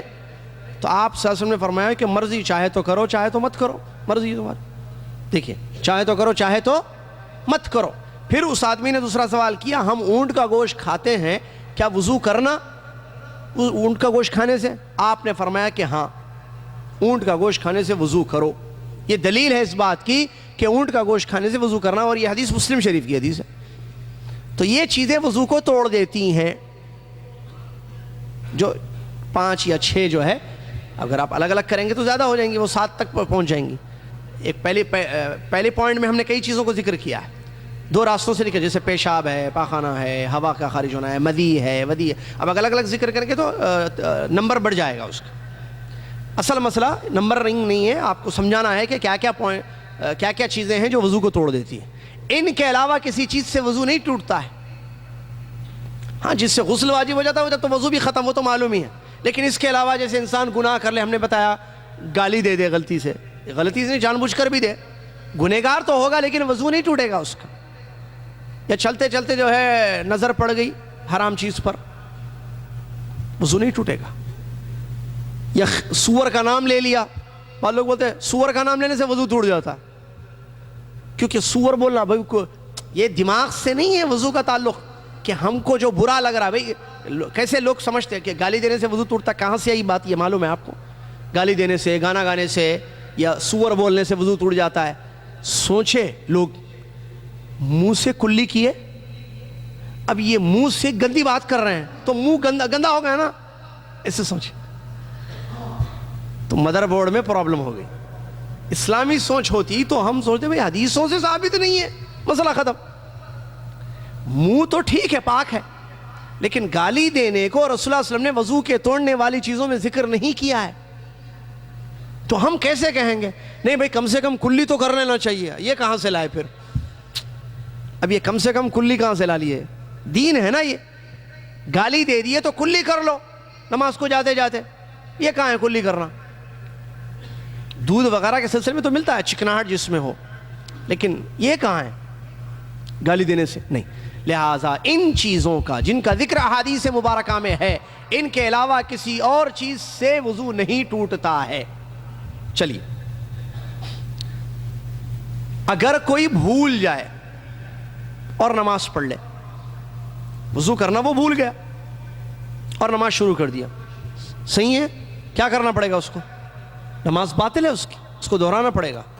آئیے آخری پوائنٹ وضو کے باب میں، کہ وضو کن چیزوں کے لیے کرنا واجب ہے۔ نماز کے لیے وضو کرنا واجب ہے نمبر 1. طواف کے لیے وضو کرنا واجب ہے نمبر 2. قرآن کو ہاتھ لگانے کے لیے وضو کرنا واجب ہے نمبر 3. نماز کا سب کو معلوم ہے اور طواف کے سلسلے میں بھی معلوم ہے. یہ شاید نہیں معلوم ہے کہ قرآن کو چھونے کے لیے وضو کرنا واجب ہے, اور یہ راجح قول ہے اور حدیث اس کی دلیل ہے. اور دلیل سنیے, پیارے نبی صلی اللہ علیہ وسلم نے فرمایا لا یمس القرآن الا طاہر, قرآن کو باوضو ہی چھوئے. یہ حدیث بہقی میں, دارقطنی میں اور مستدرک حاکم میں ہے اور موطا امام مالک میں ہے صحیح سند سے. لہٰذا یہ دلیل ہے کہ قرآن کو بغیر وضو کے چھونا جائز نہیں ہے. اس کے علاوہ کاموں کے لیے وضو کرنا جائز ہے, جیسے کہ ایسے ہی بغیر ہاتھ لگائے قرآن پڑھنا چاہتا ہے انسان, یا ذکر کرنا چاہتا ہے, یا ایک مرتبہ بیوی سے ہم بستر ہو گیا, دوبارہ جانا چاہتا ہے, دوبارہ ہم بستری کرنا چاہتا ہے تو درمیان میں وضو کر لینا. ٹھیک ہے, یہ سب مستحب ہے. یا ہر نماز کے لیے حالانکہ وضو ہے اس کو, پھر بھی وضو کرنا چاہتا ہے نماز پڑھنے کے لیے, تو یہ مستحب وضوعات ہیں. اب آخری بات وضو کا طریقہ یا وضو کا مسنون طریقہ. ٹھیک ہے, آخری پڑھیے, تقریباً باتیں تو آ گئی ہیں. وضو کا مسنون اور سنت کے مطابق طریقہ کیا ہے؟ سب سے پہلے پورا اس میں سنتیں, فرائض, ساری چیزیں انکلوڈ کر رہے ہیں ہم. شروع میں بسم اللہ کہنا چاہیے. بسم اللہ کہنے کے بعد کم سے کم 1 مرتبہ, زیادہ سے زیادہ 3 مرتبہ ہتھیلیوں کو دھونا چاہیے, 3 مرتبہ. اس کے بعد کم سے کم 1, زیادہ سے زیادہ 3 کلی کرنا چاہیے, کلی معلوم ہے. اور اس کے بعد ناک میں پانی چڑھا کر اس کو جھاڑنا. ٹھیک ہے, دائیں ہاتھ سے ناک میں پانی چڑھائیں, بائیں ہاتھ سے جو ہے اس کو صاف کریں, یا دونوں ہاتھوں سے کریں, کوئی مسئلہ نہیں اس میں, ہاتھ ناک. اس کے بعد چہرے کو دھونا, اور داڑھی ہے تو خلال کرنا, اس سنت جو ہے چہرہ دھو لیے. اس کے بعد داہنے ہاتھ کو کوہنی سمیت کم سے کم 1, زیادہ سے زیادہ 3 مرتبہ دھونا. پھر بائیں ہاتھ کو, لیفٹ ہینڈ کو اسی طریقے سے دھونا. پھر سر کا مسح کرنا.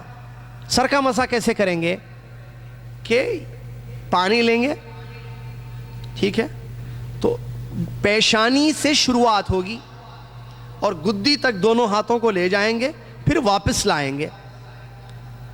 اور اس کا زیادہ اچھا طریقہ اس طریقے سے, وہ اس لیے کہ یہ انگلیوں کو کانوں کے مسح کے لیے استعمال کرنا پڑتا ہے. تو یہ ایسے لے گئے پیچھے, پھر واپس لائے, پھر ان انگلیوں کو کان میں اندر ڈالے, یہ شہادت کی انگلی کو, اور انگوٹھے سے کان کے پیچھے کے حصے پہ پوچھے, مسح کی.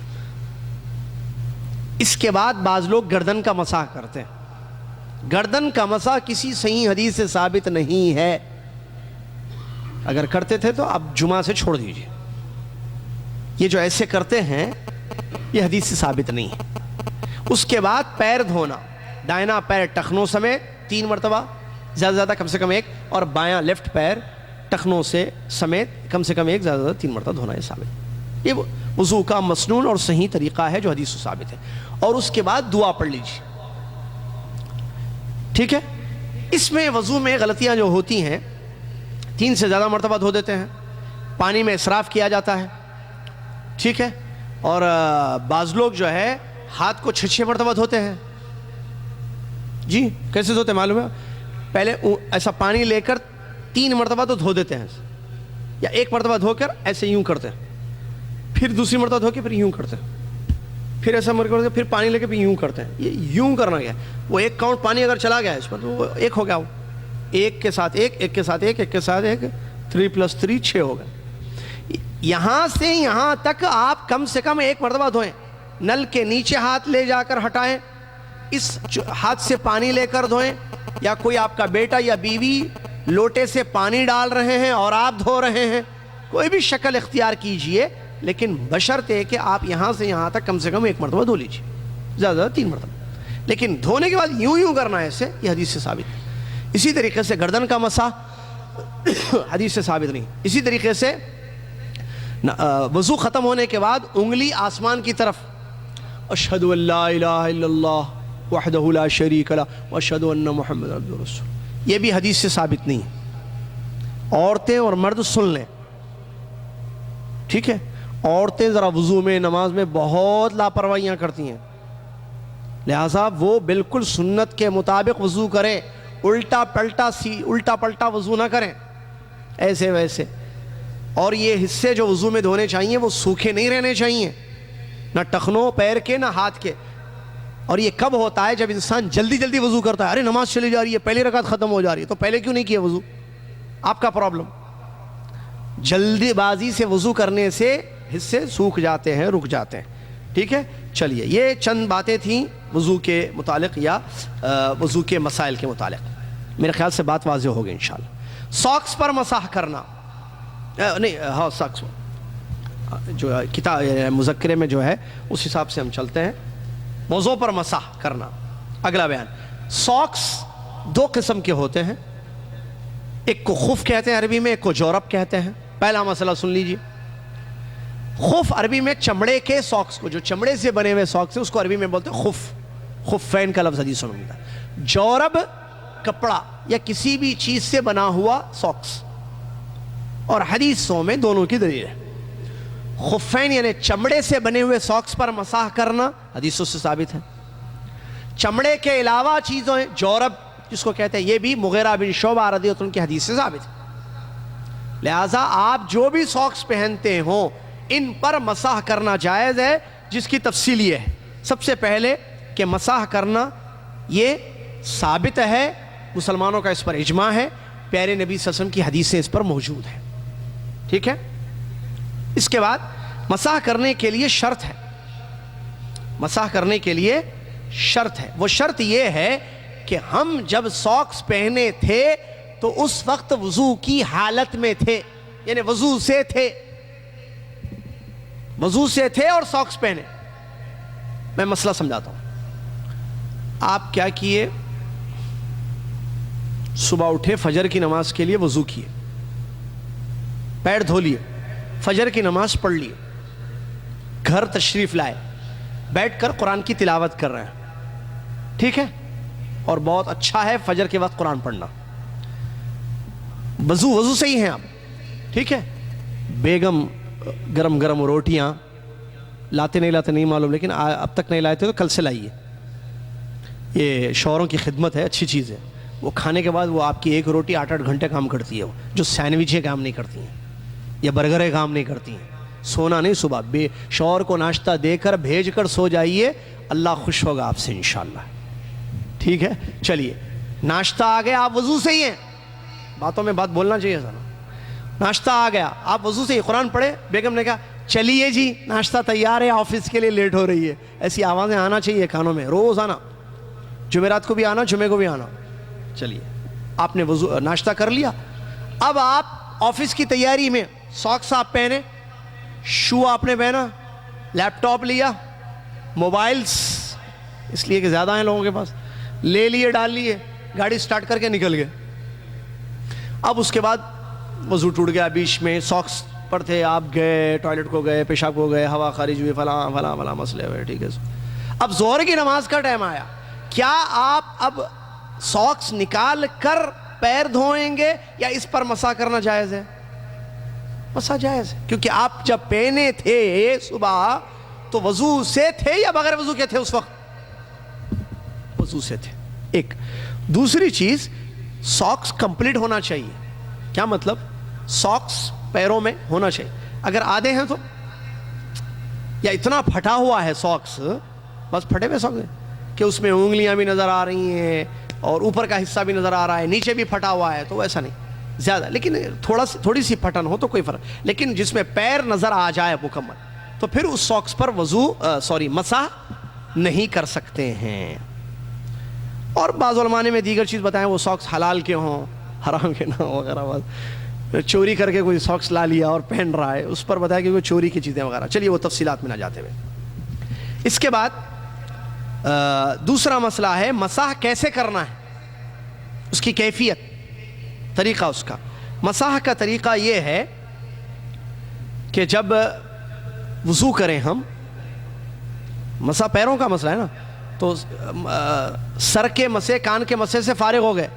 اب ساکس پر مسح کرنا ہے، تو جو گیلا ہاتھ ہوتا ہے، کچا ہاتھ یا گیلا ہاتھ، دائنے ہاتھ سے دائنے ساکس کو، دائنا ہاتھ یا بائیں ہاتھ دونوں، ساکس کے اوپر یعنی پیر کے اوپر جو ساکس پہنے ساکس کے اوپر والے حصے پر ایک مرتبہ پوچھنا ایسے، بس ایسے. پھر بائیں پیر کو لیفٹ پیر کو بھی ایک مرتبہ ایسے پوچھنا، نیچے نہیں. کیونکہ صحیح حدیث ہے ابو داؤد کی، علی رضی اللہ عنہ اس حدیث کے راوی ہیں، لو کان الدین بالرائے لکان اسفل الخفین اولا من اعلیٰ. اگر دین رائے اور عقل کے حساب سے ہوتا تو ساکس پر مسح کرنا نیچے ہوتا نہ کہ اوپر، کیونکہ عقل کہتی ہے کہ گندگی نیچے لگتی ہے، اور دین عقل کے حساب سے نہیں ہے، رائے کے حساب سے، کہ ہماری عقل میں جو ہے وہی دین ہے، جو سمجھ میں نہ آئے وہ دین ہی نہیں ہے. ایسی بات نہیں. علی رضی اللہ عنہ کہتے ہیں اگر دین عقل کے حساب سے ہوتا، ہر ایک کے رائے پر دین ہوتا، تو ساکس پر مسح کرنے کا حکم نیچے دیا جاتا نہ کہ اوپر. اور میں نے رسول اللہ صلی اللہ علیہ وسلم کو دیکھا ہے اوپر مسح کرتے ہوئے. تو یہ مسح کرنے کا طریقہ ہے کہ آپ گیلے ہاتھ کو اپنے ساکس کے اوپر والے حصے پہ ایک مرتبہ بس، چاہے آپ نے ہاتھ پیر 3 مرتبہ کیوں نہیں دھویا ہے، لیکن اس کو مسح کو ساکس پر ایک مرتبہ. اور میں نے جیسا کہا ساکس کوئی بھی ساکس، نائلون کے، کاٹن کے، کپڑے کے ہے، کسی بھی چیز کے بنے ہوئے ساکس ہیں اس پر مسح کرنا جائز ہے. چلیے یہ ابھی جو حدیث میں ہے ابو داؤد بیہقی کی روایت ہے علی. تیسرا مسئلہ اس کی مدت کیا ہے، کب تک مسح کر سکتے ہیں. مقیم کے لیے 1 دن اور رات، مسافر کے لیے 3 دن اور 3 رات. یعنی مقیم 24 گھنٹے، 12 گھنٹے دن 12 گھنٹے رات، 24 گھنٹے 1 دن اور رات مقیم. اب جیسے ہم یہاں مقیم ہیں، شہر میں ہیں، ٹھیک ہے، اپنے شہر میں تو ہم کر سکتے ہیں. لیکن ہم یہاں سے مدینہ گئے، ہم ریاض گئے تو 3 دن تک ساکس پر مسح کر سکتے ہیں، جو 72 آورس ہوتے ہیں. دن اور رات، صرف رات نہیں، 3 دن مطلب دن نہیں خالی، دن فجر سے مغرب تک ہوتا ہے اور مغرب سے فجر تک رات ہوتی ہے. پھر تو پورا کمپلیٹ 24 آورس جس کو کہہ رہے ہیں، 24 + 3 72 ہوتا ہے نا، یا نہیں. تو مسافر کے لیے یہ اجازت ہے، مقیم کے لیے 1 دن اور 1 رات 24 گھنٹے، مسافر کے لیے 3 دن اور 3 رات. چلیے اس کے بعد مسح جو مقیم کے لیے 3 دن ہے، مسافر کے لیے 3 دن ہے، مقیم کے لیے، اس کو کاؤنٹ کیسے کریں گے ہم. مسح کی مدت، ٹائم پیریڈ شروع کب سے ہوتا ہے، جب سے پہنے ساکس تب سے، یا جب پہلی مرتبہ اس پر مسح کیے تب سے.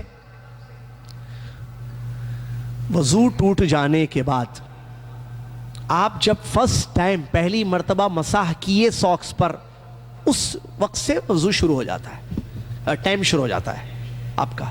جیسے ابھی جو مثال تھوڑی دیر پہلے میں دیا، وہ فجر، قرآن، ناشتہ، ساکس وضو کی حالت میں پہنے اور آفس چلے گئے، مسح کیے آپ نہیں کیے. ظہر کی نماز پہنے کب، فجر میں، صبح 7 بجے پہنے، آفس جاتے. اب آپ ظہر کی نماز کے لیے آپ جو ہے جب وضو کر رہے تھے تو وضو کرنے کے بعد آخر میں آپ نے ساکس پر مسح کیا، ساکس پر مسح کیا، تو اب آپ کا ٹائم سٹارٹ ہو گیا. اب آپ کب تک کر سکتے ہیں، سٹی میں ہوں اپنے تو نیکسٹ ڈے کی ظہر تک، الا یہ کہ آپ کا مسح جو ہے ٹوٹ جائے. مسح کیسے ٹوٹے گا وہ آ رہا ہے. مسح توڑنے والی چیزیں، نمبر 1، جن چیزوں سے غسل واجب ہو جاتا ہے اس سے مسح ٹوٹ جاتا ہے. جیسے غسل واجب ہو گیا تو پھر مسح کہاں باقی رہے گا. اور مدت، نمبر 2، مدت، ٹائم پیریڈ ختم ہو جائے تو مسح باطل ہو جاتا ہے. ٹائم ختم ہو گیا، جیسے 1 دن ختم ہو گیا آپ کا، مسافر کے 3 دن ختم ہو گئے تو مسح کیا ہو جاتا ہے، باقی نہیں رہتا ہے، ختم ہو جاتا ہے، ٹوٹ جاتا ہے. اسی طریقے سے موزے نکال دیے جائیں، ساکس پر مسح کرنا لیکن نکال ہی دے دیے تو اس کے بعد آپ کو پیر دھونا پڑے گا، پھر مسح باطل ہو جائے گا. تو یہ مسح کو باطل کرنے والی چیزیں ہیں. نمبر 1، وقت ختم ہو جائے. نمبر 2، موزے نکال دیں آپ، یا غسل واجب ہو جائے. نمبر 3، تو موضوع پر مسح باطل ہو جاتا ہے. یہاں ایک بات مزید جو مذکرے میں بھی ہم نے لکھی ہے وہ یہ ہے کہ عمامہ اور پگڑی اور پٹی اور پلاسٹر پر بھی مسح جائز. عمامہ کسی نے باندھا ہے اس کے اوپر مسح کرنا جائز. پٹی ہے کسی کو ہاتھ پر، ٹھیک ہے، ہاتھ اللہ تعالیٰ سب کو صحت و عافیت سے رکھے، پٹی ہے، پلاسٹر ہے تو اس کے پر مسح کریں گے. اب وہ دھوتے نہیں سکتے نکال کر آپ، ٹھیک ہے، ڈاکٹر نے منع کیا ہے، ہڈی ٹوٹی ہوئی ہے، تو آپ اس کے اوپر مسح کرنا یہ بھی جائز ہے۔ اس سلسلے میں بھی حدیثیں الحمدللہ ملتی ہیں پیارے نبی محمد صلی اللہ علیہ وسلم کی، جو مسلم شریف کی حدیثیں ہیں کہ آپ نے جیسے دیکھے مغیرہ بن شعبہ ہی کی حدیثیں ہیں جس میں یہ دلیلیں ہیں کہ پٹی پلاسٹر پر بھی آپ علیہ الصلوۃ والسلام کا یا امامہ پر آپ صلی اللہ علیہ وسلم کا مسح کرنا۔ تو یہ مسح کا بیان تھا جس میں یہ ساری چیزیں آ گئی ہیں، اور انشاءاللہ اس میں کوئی پریشانی کی بات نہیں ہے۔ بس لوگ جو ڈاؤٹ کرتے ہیں وہ یہ کہ چمڑے کے ساکس تھے اس زمانے میں، اس پر مسح ہوتا تھا، آج کل چمڑے کے نہیں، ایسے نہیں۔ تو دونوں دلیلیں موجود ہیں۔ مغیرہ بن شعبہ رضی اللہ عنہ کی حدیث ہے، جورب کا لفظ آیا ہے اس میں۔ خفین چمڑے کو کہتے ہیں لیکن جورب بغیر چمڑے کے کہتے ہیں، لہٰذا جائز ہے۔ ساکس کوئی بھی ہو، اس کا نام ساکس ہے، موزے ہیں، تو جائز ہے۔ ایک آخری بات اچھا ہوا یاد آ گئی، بعض لوگ کہتے ہیں بھائی یہ ساکس پر مسح کرنا مجبوری میں ہے، یہ اس کی کوئی دلیل نہیں ہے کہ یہ کہنا کہ مجبوری میں ہے۔ بھائی اگر آپ ساکس نکالیں آفس میں، ٹھیک ہے، آپ وضو کی حالت میں پہنے تھے ساکس، اب آ گئے آفس، بھائی آپ کو ٹائم ہے نا، آپ نکال کر پیر دھو لیجیے، آپ صحیح ہے یہ؟ بھائی مسح جائز ہے اور اس کے لیے مجبوری نہیں ہے۔ مقیم کے لیے، دیکھیں مقیم ہو یا مسافر ہو، ٹھیک ہے، مسافر آدمی سمجھ سکتا ہے دماغ سے کہ بھائی ہو سکتا سفر کی تکلیف کو مد نظر رکھتے ہوئے اسلام نے اجازت دی ہوگی مسح کرنے کی۔ مقیم کے لیے کیا مسئلہ ہے، اجازت ہے نا مقیم کے لیے۔ جبکہ مسافر کے لیے بھی سفر اچھا آرام دہ سفر ہوتا ہے، وہاں بھی ساکس نکال کے کر سکتے ہیں، 5 اسٹار ہوٹل میں ہے، بہترین روم ہے آپ کے لیے، کھانے پینے کا شاندار انتظام ہے، آفس والوں نے آپ کو بہترین انتظام کیا ہوا ہے۔ تو مجبوری شرط نہیں ہے مسح کے لیے، مجبوری ہو یا نہ ہو، تکلیف مشقت ہو یا نہ ہو، آپ اپنے ساکس پر مسح کر سکتے، سردی ہو یا نہ ہو، بیماری ہو یا نہ ہو، مسح کرنا مطلق جائز ہے۔ مقیم کے لیے 1 دن اور 1 رات، اور مسافر کے لیے 3 دن اور 3 رات۔ چلیے اس کے بعد سیکنڈ لاسٹ مسئلہ غسل کا بیان۔ غسل دھونے کو کہتے ہیں، غسل نہانے کو کہتے ہیں، آپ کو معلوم ہے، بیٹھ جائیں بھائی۔ غسل جو ہے، غسل نہانے کو کہتے ہیں، اور اس کی کچھ تفصیلات آپ کی خدمت میں پیش کی جا رہی ہیں۔ سب سے پہلی چیز، غسل کن چیزوں سے واجب ہوتا ہے؟ نمبر 1، احتلام سے غسل واجب ہو جاتا ہے۔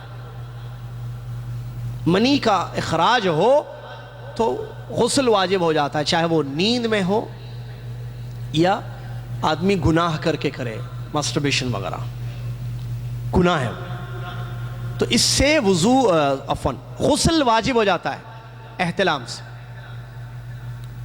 اچھا بعض دفعہ ہوتا ہے بچے شک کرتے ہیں، سمجھ میں نہیں آتا مسئلہ، اور وہ کیا ہے، سو جاتے ہیں اور عجیب و غریب خواب آتے ہیں، برے خواب، ٹھیک ہے، برے شہوت والے خواب۔ وہ خواب میں دیکھ رہا ہے کہ جو ہے بیوی، اس کی شادی ہو گئی ہے، اس کی سہاگرات ہو گئی ہے، وہ بیوی سے مل رہا ہے، خواب میں دیکھ رہا ہے، مثال سمجھا رہا ہوں میں، بہت اہم پوائنٹ ہے۔ اب وہ اٹھا، اس کو یاد بھی خواب ہے، ارے خواب میں کیا کیا دیکھا میں، شادی بھی ہو گئی اور بیوی سے بھی مل لیا، میں کیا کیا دیکھا۔ اب وہ غسل واجب ہے اس پر صبح اٹھ کر، بہت اہم مسئلہ ہے۔ یہاں سنیے، خواب یاد ہے اس کو، اب اگر اس کا کپڑا گیلا ہے، اگر وہ اپنے کپڑے پر منی کو دیکھتا ہے، سوکھی ہوئی یا گیلی، دھبا اس کو نظر آتا ہے، بس ضروری نہیں ہے گیلے ہی ہو، لمبا 10 گھنٹے سویا، 1 گھنٹہ 2 گھنٹہ خواب دے گا اور 8 گھنٹے سوتا رہا ایسی، کپڑا سوکھ جائے گا نا۔ اب اس کو دھبا نظر آ جائے اور اس کو یقین ہو گیا کہ جو ہے ڈسچارج ہوئی یہ چیز، غسل واجب ہے اس پر۔ اب اگر وہ خواب دیکھے، خوب خواب دیکھے، 2-3 بچے بھی ہو گئے اس کے، اتنا خواب دیکھا ہو، اٹھ کر دیکھتا ہے تو نہ کپڑا گیلا ہے، نہ سوکھا ہے، نہ کوئی دھبا یا نشان ہے، ہاں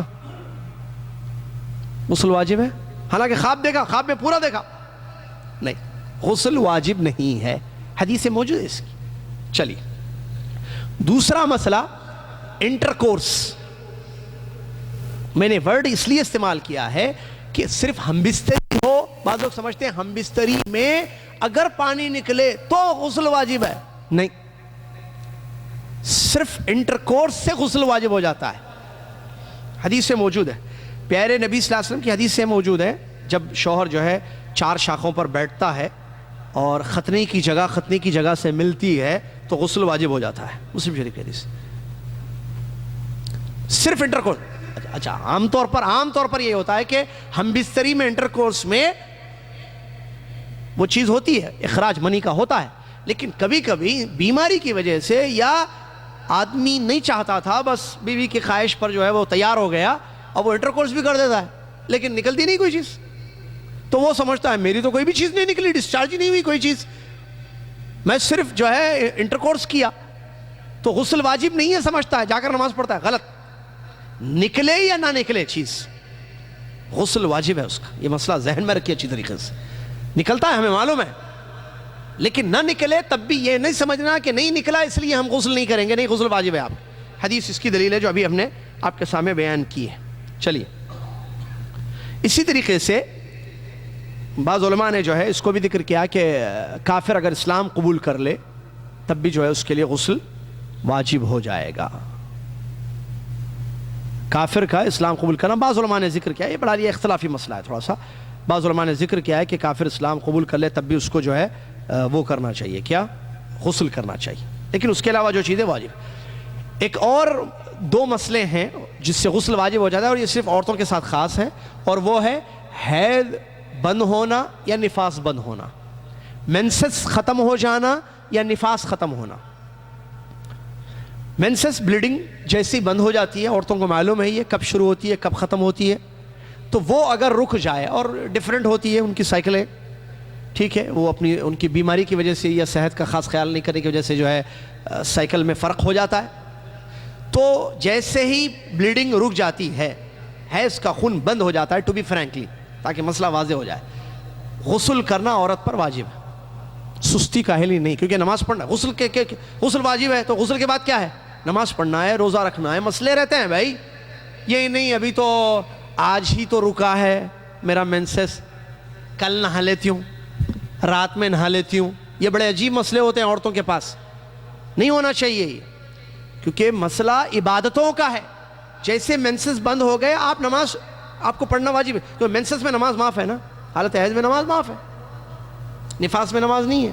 لیکن جب یہ ختم ہو جائے تو غسل کر کے نماز پڑھنا واجب نہیں ہے، تو 3 4 نمازیں سستی اور کاہلی کی وجہ سے چھوڑ دی جا رہی ہے.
جی الحمدللہ. تو ہم غسل کے بیان میں تھے اور بات رکی تھی کہ عورتوں پر واجب ہے کہ وہ جیسے ان کے مینسز بند ہو جائیں غسل کر لیں. اسی طریقے سے نفاس والی جو عورت ہوتی ہے اس کی بھی بلیڈنگ جیسی بند ہو جاتی ہے تو اس پر بھی غسل واجب ہے. ونڈو سے اسی نہ چلائیں. اس پر بھی غسل واجب ہے. یہاں بھی ایک مسئلہ، یہ نفاس جو ہے اس کی مدت کبھی 1 مہینہ ہوتی ہے، کبھی 25 دن، کبھی 35 دن، کبھی 40 دن. ایک بہت بڑی غلط فہمی عورتوں میں یہ ہے کہ وہ یہ سمجھتی ہیں کہ جب تک 40 دن مکمل نہیں ہوں گے میں غسل نہیں کروں گی اور نمازیں نہیں پڑھوں گی.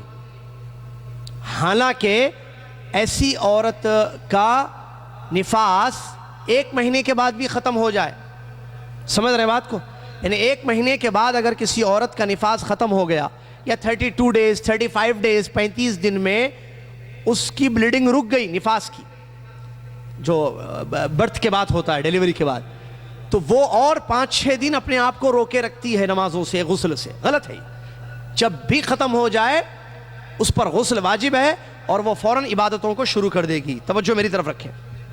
تو یہ تھا غسل کرنے کے سلسلے میں یا غسل کن چیزوں سے واجب ہوتا ہے. اس کے بعد دوسرا مسئلہ ہے وہ ہے غسل کے فرائض. غسل کے کچھ فرائض ہیں جو حدیثوں سے ثابت ہیں. ان میں نمبر 1 یا پہلے نمبر پر ہے دل میں غسل کی نیت کرنا. جیسے وضو کے لیے ہم نے بتایا تھا، تو دل میں آپ کے نیت ہو کہ میں غسل کرنا چاہ رہی ہوں یا چاہ رہا ہوں میں غسل، یہ کافی ہے. زبان سے اس کے لیے کوئی الفاظ کی دلیل نہیں ہے، نہ کوئی آیت نہ کوئی دعا مخصوص نبی صلی اللہ علیہ وسلم نے غسل کے لیے سکھائی ہے، بلکہ دل میں آپ نیت کر لیجئے اور جا کر غسل کر لیجئے جو پانی سے ہوتا ہے، تو آپ کا غسل انشاءاللہ درست اور صحیح ہوگا. غسل کے فرائض میں دوسری ضروری چیز ہے پورے بدن پر پانی بہانا.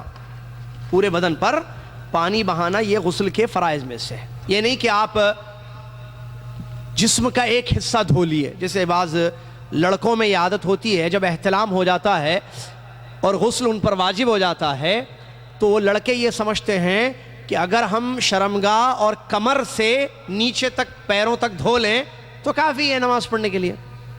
یہ غلط ہے. پورے بدن سے پانی بہانا ضروری ہے. صرف کمر سے نیچے کا حصہ دھونا غسل نہیں ہوتا ہے. پورے بدن پر پانی کا بہانا ضروری ہے اور اس کی دلیلیں موجود ہیں. اور حدیث جیسا کہ میمونہ رضی اللہ عنہ کی حدیث ہے جس میں نبی صلی اللہ علیہ وسلم نے اس بات کو ذکر کیا ہے. نبی صلی اللہ علیہ وسلم کے غسل کو بیان کیا گیا ہے اور یہ حدیث متفق علیہ روایت ہے جو میمونہ رضی اللہ عنہ کی حدیث ہے جس میں غسل کا بیان ہے اور غسل کا طریقہ بھی ہے اور پانی بہانے کا ذکر ہے جسم پر، باڈی پر. ٹھیک ہے. تو یہ غسل کے فرائض میں سے اس کو علماء کرام نے ذکر کیا ہے. اس کے علاوہ سنتیں ہیں غسل کی کچھ، جیسے شروع میں بسم اللہ پڑھیں آپ. اچھا، یہ وضو میں اور غسل میں بسم اللہ پڑھنا سنت ہے. یہاں ایک بات مجھے یاد آ گئی بہت اچھی.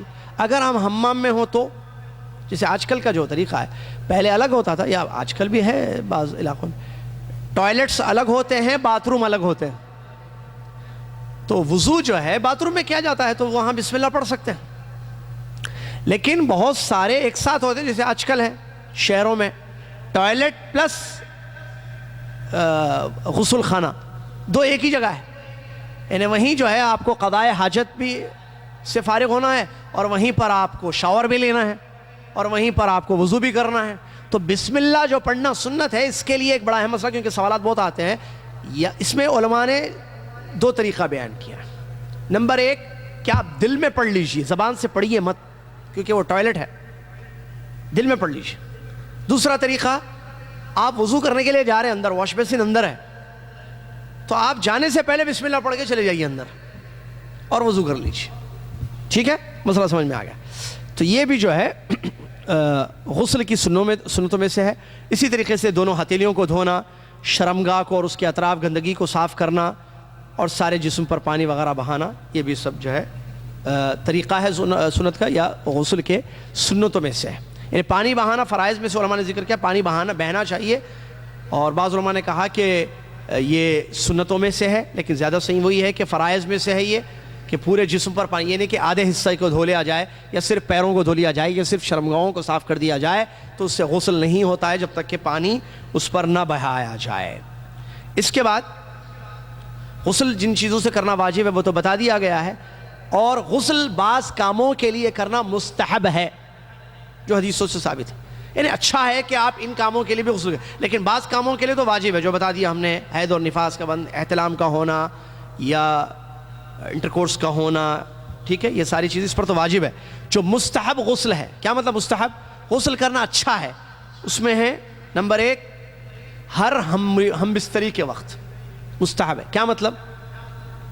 بیوی سے ہم بستر ہو گئے ایک مرتبہ رات میں, اب اس کے بعد نماز کے لیے غسل کرنا واجب ہے, لیکن دوسری مرتبہ پھر ملنے کا ارادہ ہے, یعنی 2 ہم بستری کرنا چاہتے ہیں, 2 مرتبہ انٹرکورس کرنا چاہتے ہیں, تو ان دونوں کے درمیان غسل کرنا مستحب ہے, جیسے وضو کرنا بھی مستحب ہے. لیکن یہ جیسے 2 مرتبہ انسان ملا الگ الگ, یا 3 مرتبہ ایک رات میں ملا بیوی سے یا دن میں, اب اس کے بعد 1 مرتبہ تو واجب ہے, وضو بھی غسل بھی, وہ تو معلوم ہے, اس کے بغیر نماز کیسے پڑھے گا وہ. لیکن ان دونوں کے درمیان جیسے ایک ملاقات کے بعد دوسری ملاقات کا ارادہ ہو تو غسل کرنا یا وضو کرنا مستحب ہے.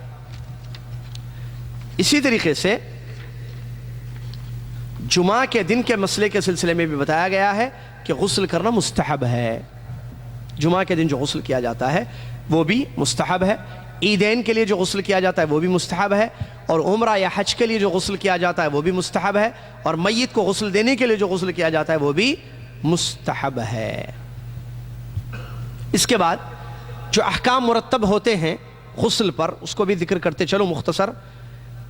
آدمی مسجد میں ٹھہرے, مسجد میں اگر وہ سو رہا ہے اور احتلام ہو گیا اس کو خواب میں سوتے ہوئے, تو مسجد سے نکلنا ضروری ہے, اس کے مسجد میں پھر ٹھہرنا اس کے لیے جائز نہیں ہے. لیکن اگر آدمی ناپاک ہے اور اس کو مسجد میں سے گزر کر جانا ہے, رکنا نہیں ہے مسجد میں, گزرنا ہے مسجد سے, تو ناپاکی کی حالت میں گندگی کو بچاتے ہوئے, نہ گرے نہ گندگی مسجد میں, گزرنا عابر سبیل جس کو کہتے ہیں جائز ہے, جیسا کہ اللہ نے قرآن میں فرمایا وَلَا جُنُوبًا إِلَّا عَابِرِ سَبِيلٍ. اگر کوئی جنوبی ہو تو وہ مسجد میں نہیں ٹھہرے گا, لیکن کوئی گزرنا ہے اس کو مسجد سے, ضرورت ہے بھائی مسجد سے نکلنا ہے. کہ جیسا کمرہ ہوتا ہے بعض لوگوں کا, مسجد میں رومز ہوتے ہیں بچوں کے, لڑکے جو پڑھنے کے لیے شہر وغیرہ میں آتے ہیں, تو ان کو احتلام ہو گیا, اب ان کو پانی بھی نہیں ہے, باہر جا کے غسل کرنا ہے, تو مسجد میں سے گزرنے کی ضرورت ہے اس کو, تو وہ گزر سکتا ہے نہیں گزر سکتا ہے. مسجد میں ٹھہرنا تو صحیح نہیں ہے اس کے لیے, لیکن گزرنا جائز ہے, گزر سکتا ہے. اسی طریقے سے نماز کے لیے, طواف کے لیے بعض علماء نے ذکر کیا ہے کہ غسل کر لے انسان تو یہ بہتر ہے. بہرحال یہ مستحب غسل ہے, کوئی واجب یا ضروری نہیں ہے. اسی طریقے سے بعض علماء نے کہا کہ قرآن بھی اگر آدمی نہا کر وضو کر کے, وضو تو شرط ہے ہاتھ لگانے کے لیے, لیکن نہا کر وغیرہ پڑھتا ہے, نمازوں کے لیے بھی غسل کر کے جاتا ہے, تو یہ اچھی چیز ہے, ورنہ یہ کوئی سنت ہے یا اس پر زیادہ اجر انسان کو ملتا ہے, ایسا کوئی نہیں ہے, خاص طور سے غسل کی جہاں تک بات ہو رہی ہے. چلیے اس کے بعد غسل کا مسنون طریقہ. غسل کا طریقہ کیا ہے؟ غسل کا طریقہ پہلے عورتوں کے سلسلے میں ایک بڑا اہم مسئلہ ہے, وہ یہ ہے سر کی جو چوٹیاں ہوتی ہیں عورتوں کے, سر کی چوٹیاں کھولے بغیر بالوں کی جڑوں میں پانی پہنچ سکے تو چوٹیاں کھولنے کی ضرورت نہیں ہے غسل میں. عورت کے لیے غسل میں چوٹیاں اس کی بندھی ہوئی ہیں, اگر وہ کھولنا چاہے غسل کرنا چاہے ٹھیک ہے, وہ تو مسئلہ ہے, لیکن بغیر چوٹیاں کھولے ہوئے اگر جڑ میں پانی پہنچ رہا ہے, یعنی سر میں پانی پہنچ رہا ہے اس کے بالوں کی جو جڑ, تو پھر چوٹیاں کھولنا اس پر ضروری نہیں ہے. پھر کیا کرے گی وہ؟ 3 چلو سر پر پانی ڈال دے, اس کے لیے کافی. چلو اس کو کہتے ہیں پانی. احتلام اور ہمبستری اور حید و نفاس کا خون بند ہونے پر غسل کرنا واجب ہے, یہ ذکر ہو چکا ہے. غسل کا مسنون طریقہ کیا ہے؟ سب سے پہلے دل میں غسل کی نیت کرنی چاہیے, اور بسم اللہ کہہ کر, باہر ہو تو بسم اللہ, وہاں ہو تو دل میں, کہاں؟ ٹوائلٹ میں, 3 مرتبہ ہتھیلیوں کو دھونا چاہیے, اور اس کے بعد لیفٹ ہاتھ سے شرمگاہ کو اور جہاں جہاں گندگی لگی ہوئی ہے اس کو دھونا چاہیے، ٹھیک ہے؟ اور اس کے بعد نماز کے لیے جیسے وضو کیا جاتا ہے وہ اس سے وضو کرنا چاہیے. کیسے؟ ہاتھ دھوئے، کلی کرے، ناک صاف کرے، چہرہ دھوئے، پھر یہ دائنا ہاتھ کوئی نہیں سمیت دھوئے، بایاں ہاتھ کوئی نہیں سمیت دھوئے. اب جب سر کے مسے کی باری آتی ہے تو ایسے چلو 3 پانی لے کر سر پر ڈال لینا چاہیے، اور اس کے بعد پورے جسم سے پانی کو بہا لینا چاہیے. اب دھو لیں آپ صابن سے، شیمپو سے یا پانی سے، اپنے پورے بدن کو دھو لیں، اور آخر میں ہٹ کر اس جگہ سے جہاں آپ نے غسل کیا اس سے تھوڑا سا ہٹ کر پیروں کو دھو لیں، ٹھیک ہے؟ اس سے غسل ہو جائے گا. یہ غسل جنابت کہتے ہیں، ناپاکی کا غسل.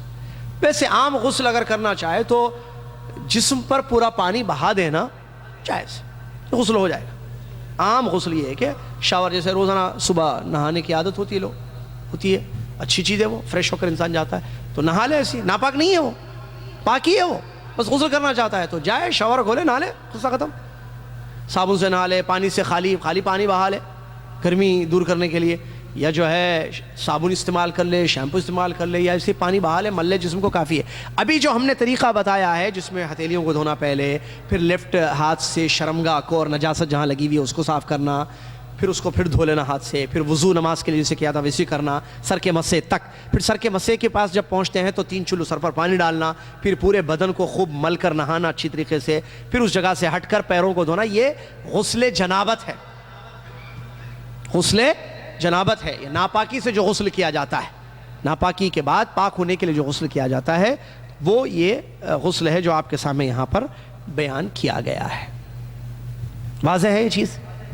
اگر اب آخری پوائنٹ، وضو بھی پانی سے ہوتا ہے، غسل بھی پانی سے ہوتا ہے. وضو بھی پانی سے ہوتا ہے اور غسل بھی پانی سے ہوتا ہے. پانی نہ ہو تو وضو کیسے ہوگا، پھر غسل کیسے ہوگا؟ تیمم. تیمم ارادے کو کہتے ہیں، پاک مٹی سے. اللہ نے قرآن میں فَإِن لَمْ تَجِدُوا مَاءً، اگر تمہیں پانی نہ ملے، پانی نہیں ہے، فَتَيَمَّمُوا صَعِيدًا طَيِّبًا، سورہ مائدہ آیت نمبر 6. اللہ فرماتا ہے تو تم پاک مٹی سے تیمم کرو. تیمم کے سلسلے میں بڑی باریک اور اہم مسائل وہ سن کر آپ تشریف لے جائیں، بلکہ تشریف نہ لے جائیں، آپ کے لیے کچھ گفٹس بھی ہیں یہاں پر انشاءاللہ. تیمم ایک جملہ یاد رکھیے، تیمم وضو اور غسل کا بدل ہے. بولیے ایک مرتبہ، تیمم وضو اور غسل کا بدل ہے. بول دیے. اب سنیے کیا مطلب اس کا. مطلب پانی سے وضو کرنا ہے، پانی نہیں ہے تو تیمم کر لیجئے، وضو کی ضرورت نہیں ہے. وضو کی جگہ ہے، بدل، سمجھ رہے، ریپلیسمنٹ. سمجھتے نا؟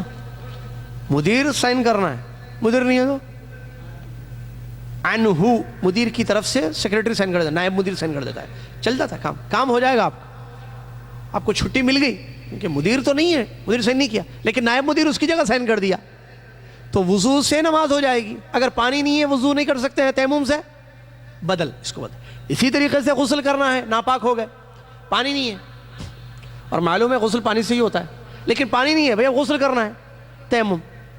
شاید نہیں معلوم ہے لوگوں کو یہ مسئلہ. آپ تیمم کر لیجئے، خلاص غسل کی جگہ ہے، پانی نہیں ہے نا، اس لیے. ایک بات. دوسری بات، تیمم جائز ہے، قرآن و حدیث سے ثابت ہے اور علماء کا اس پر اجماع بھی ہے. تیمم کی شرطیں، یہ جائز ہونے کے لیے تیمم، اور اس سے بھی پہلے تیمم امت محمدیہ صلی اللہ علیہ وسلم کی خصوصیت ہے جو کسی اور امت کو نہیں ملی ہے. یہ بات ذہن میں رکھیے آپ. اس سے پہلے امتیں جو گزری ہیں، قومیں، ان کے لیے تیمم نہیں تھا. تیمم صرف اللہ تعالیٰ نے ہمارے لیے رکھا ہے اور یہ اللہ کا بہت بڑا فضل اور انعام ہے. اس کے بعد تیمم کرنا کے لیے شرطیں کیا ہیں؟ کیا شرط ہے کہ ہم تیمم جائز ہو جائے گا؟ کچھ شرطیں ہیں اس کی جو 3 ہیں. نمبر 1، پانی نہ ہونا. پانی نہیں ہے، تیمم کر لیے. ارے نہیں، بازو کے گاؤں میں ہے، شہر میں، ارے بھائی وہ گاؤں میں ہوگا، شہر میں ہوگا، لوگوں کے گھروں میں ہوگا، بلڈنگوں میں ہوگا، جا کے پانی لیں گے لوگوں سے. پانی میرے پاس نہیں ہے، مجھے نماز کو جانا ہے، ٹائم وقت ہو رہا ہے نماز کا، میں تیمم کر لوں گا. پانی نہیں ہونا شرط ہے ایک. دوسرا، پانی تو ہے لیکن آپ استعمال نہیں کر سکتے ہیں. ایسے ہو سکتا ہے؟ جی ہاں. وجہ بیماری، یا پکانے کے لیے پانی کافی ہو جائے گا. اگر ہم پانی سے وضو کر لیں گے تو پھر پکانے کے لیے کیا کھائیں؟ پانی، بھوکے رہ جائیں گے. چلے، یا بیماری ضرر وغیرہ کی وجہ سے، عام طور پر بیماری ہوتی ہے تو بیماری وغیرہ کی وجہ سے غسل، پانی پر طاقت نہیں ہے، ڈاکٹر نے منع کیا ہے. اچھا، ہر بیماری سے تیمم نہیں ہوتا ہے. جیسے بخار آ گیا تو تیمم جائز ہے، ڈاکٹر بولتے فوراً پانی سے اپنے آپ کو پوچھیے، آپ نہائیے، بولتے ہیں پانی سے پیشانی چرے. تو بخار بیماری ہے تو بیماری نہیں، پانی یوز کرنے کی طاقت نہیں ہے، اس کی کوئی بھی شکل ہو سکتی ہے. ٹھیک ہے، پانی میں ہاتھ ڈالنا منع ہوتا ہے بعض عورتوں کو وغیرہ. تو پانی استعمال کرنے کی طاقت نہ ہو تو پانی ہے پھر بھی تیمم جائز. تیسری آخری چیز شرط ہے مٹی کا پاک ہونا. جس مٹی سے ہمیں جو ہے تیمم کرنا ہے، کیونکہ تیمم میں اصل مٹی ہے، وہ پاک ہونا. اگر ناپاک ہے، بچے نے پیشاب کر دیا ہے مٹی پر اور اس مٹی سے تیمم نہیں ہوگا، یا گندی مٹی ہے تو گندی مٹی سے تیمم نہیں ہوگا، یہ ذہن میں رکھیے. چلیے، اس کے بعد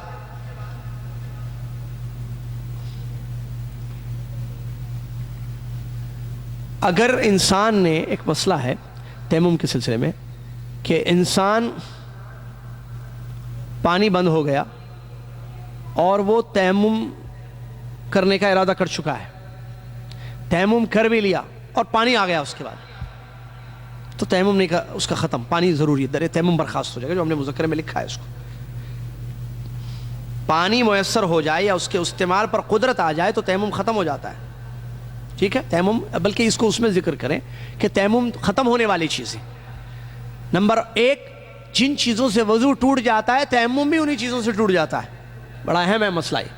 تیمم باطل ہونا یا تیمم ختم ہونے کے لیے وضو جن چیزوں سے ختم ہو جاتا ہے، جیسے معلوم ہوا خارج، پیشاب وغیرہ، ٹھیک ہے، گہری نیند، تو تیمم بھی اس سے ختم ہو جائے گا، کیونکہ وضو کا بدل ہے نا وہ. ایک بات. دوسری بات، اگر پانی میسر ہو جائے تو وضو، تیمم ختم، اب نہیں کر سکتے آپ تیمم، پانی آ گیا نا، ختم. یا تیمم کی جو دوسری کنڈیشن تھی جائز کہ آپ بیمار تھے اس لیے تیمم کریں، پانی استعمال کرنے کی طاقت نہیں تھی، لیکن استعمال کرنے کی طاقت ہو گئی، آپ کو اجازت دی ڈاکٹر نے کہ یو کین یوز واٹر، آپ پانی استعمال کر سکتے ہو، تو تب بھی تیمم ختم ہو جائے گا آپ کا، تب بھی تیمم ختم ہو جائے گا. اب اس کے بعد ایک اہم، اور جو مسائل ہم نے بیان کیے ہیں سب اس کی دلیلیں موجود ہیں. ٹھیک ہے، دلیلیں موجود ہیں اس کی. تیمم کن چیزوں سے کر سکتے ہیں، یہ بھی بڑا اہم مسئلہ ہے. تیمم مٹی سے کیا جائے گا یا ہر وہ چیز جس کی اصل مٹی ہو. جیسے دیوار سے تیمم کر سکتے ہیں، کر سکتے ہیں، کیونکہ دیوار کی اصل کیا ہے؟ مٹی ہے. تو مٹی سے تیمم ہوگا، اور ہر وہ چیز جس کی اصل مٹی ہو، مٹی سے بنی ہوئی چیزیں، اس میں مٹی ہے، جیسے دیوار ہے اس کے اندر مٹی ہے، کیونکہ اس کے اندر مٹی ہے، آپ تیمم کر سکتے ہیں. فتوی علماء کے فتاوے ہیں باقاعدہ. تو مٹی یا ہر وہ چیز جس کی اصل مٹی ہو اس سے تیمم. لیکن اگر دیوار پر پینٹ وغیرہ لگی ہوئی ہو یا ایسی چیز جو روکتی ہو اس کو، تو ایسی صورت میں پینٹ والی دیوار پر پھر مسا نہیں ہو سکتا ہے. لیکن پینٹ نہ ہو دیوار پر، پینٹ سمجھ رہے ہیں، پینٹ نہ ہو دیوار پر، تو ایسی صورت میں پھر اس دیوار سے مٹی، اس دیوار سے تیمم کرنا جائز ہے. کیا غبار ہونا شرط ہے، جیسا کہ بعض لوگ سمجھتے ہیں؟ نہیں، دھول اور غبار نہیں، شرط نہیں ہے. مٹی پر غبار ہو یا نہ ہو، دونوں کنڈیشنز میں تیمم کرنا جائز ہے. اب اس کے بعد اگلا مسئلہ، تیمم کا طریقہ کیا ہے؟ عمار بن یاسر رضی اللہ عنہ کی حدیث سے ثابت ہے، تیمم مٹی پر بسم اللہ کہہ کر ایک مرتبہ دونوں ہتھیلیاں مارنا، 2 مرتبہ نہیں، ضعیف حدیث ہے جو مرتبہ والی، ایک مرتبہ ایسے بسم اللہ مار دی. اب اس کے بعد اگر اس کو دھول لگی ہوئی ہو کنکر، پھونکنا، یہ بھی حدیث سے ثابت ہے. نہیں تو کوئی بات نہیں، دیوار کو تو نہیں لگتی ہے، دیوار سے ایک مرتبہ بسم اللہ کہہ کر مارے ہاتھ دونوں ہتھیلیوں کو، پھر پہلے چہرے کو ایسے پوچھنا ایک مرتبہ، پھر ہتھیلیوں کی پشت پر ایک مرتبہ پوچھنا ہے، مسح، بس تیمم ہو گیا۔ پھر ایک مرتبہ تیمم کا طریقہ، دل میں نیت کر لیجئے آپ تیمم کی، کیونکہ وضو کا بدل ہے، پاک مٹی پر یا دیوار پر یا ہر وہ چیز جس کی اصل مٹی ہو اس پر ایک مرتبہ ہاتھ ماریے، دونوں ہتھیلیوں کو ایسے، ٹھیک ہے، ایسے ایک مرتبہ۔ اس کے بعد کیا کریں گے؟ پہلے کس کو پوچھیں گے؟ چہرے کو۔ اس کے بعد دونوں ہتھیلیوں کو ایک مرتبہ پوچھیں گے۔ یہ تیمم کا طریقہ ہے جو متفق علیہ حدیث ہے، بخاری مسلم کی، اور عمار ابن یاسر رضی اللہ تعالیٰ عنہ حدیث کے راوی ہیں۔ تو یہ تیمم کے بارے میں مسئلہ بتایا گیا ہے۔ اسی کے ساتھ یہ مسئلہ ختم ہوا۔ ایک بڑا اہم مسئلہ بتا کر ہم اپنے اس درس کو ختم کر دیں، اور وہ ہے طہارت میں شک کرنا۔ وضو کر لیا اس کے بعد شک ہوا، تیمم کر لیا اس کے بعد شک ہوا، یہ بہت بڑا مسئلہ ہے، یہ معمولی نہیں ہے، بڑا مسئلہ ہے۔ اس لیے میں نے کہا کہ آخر میں اس کو بتا دوں۔ کیا ہے یہ مسئلہ؟ وضو کر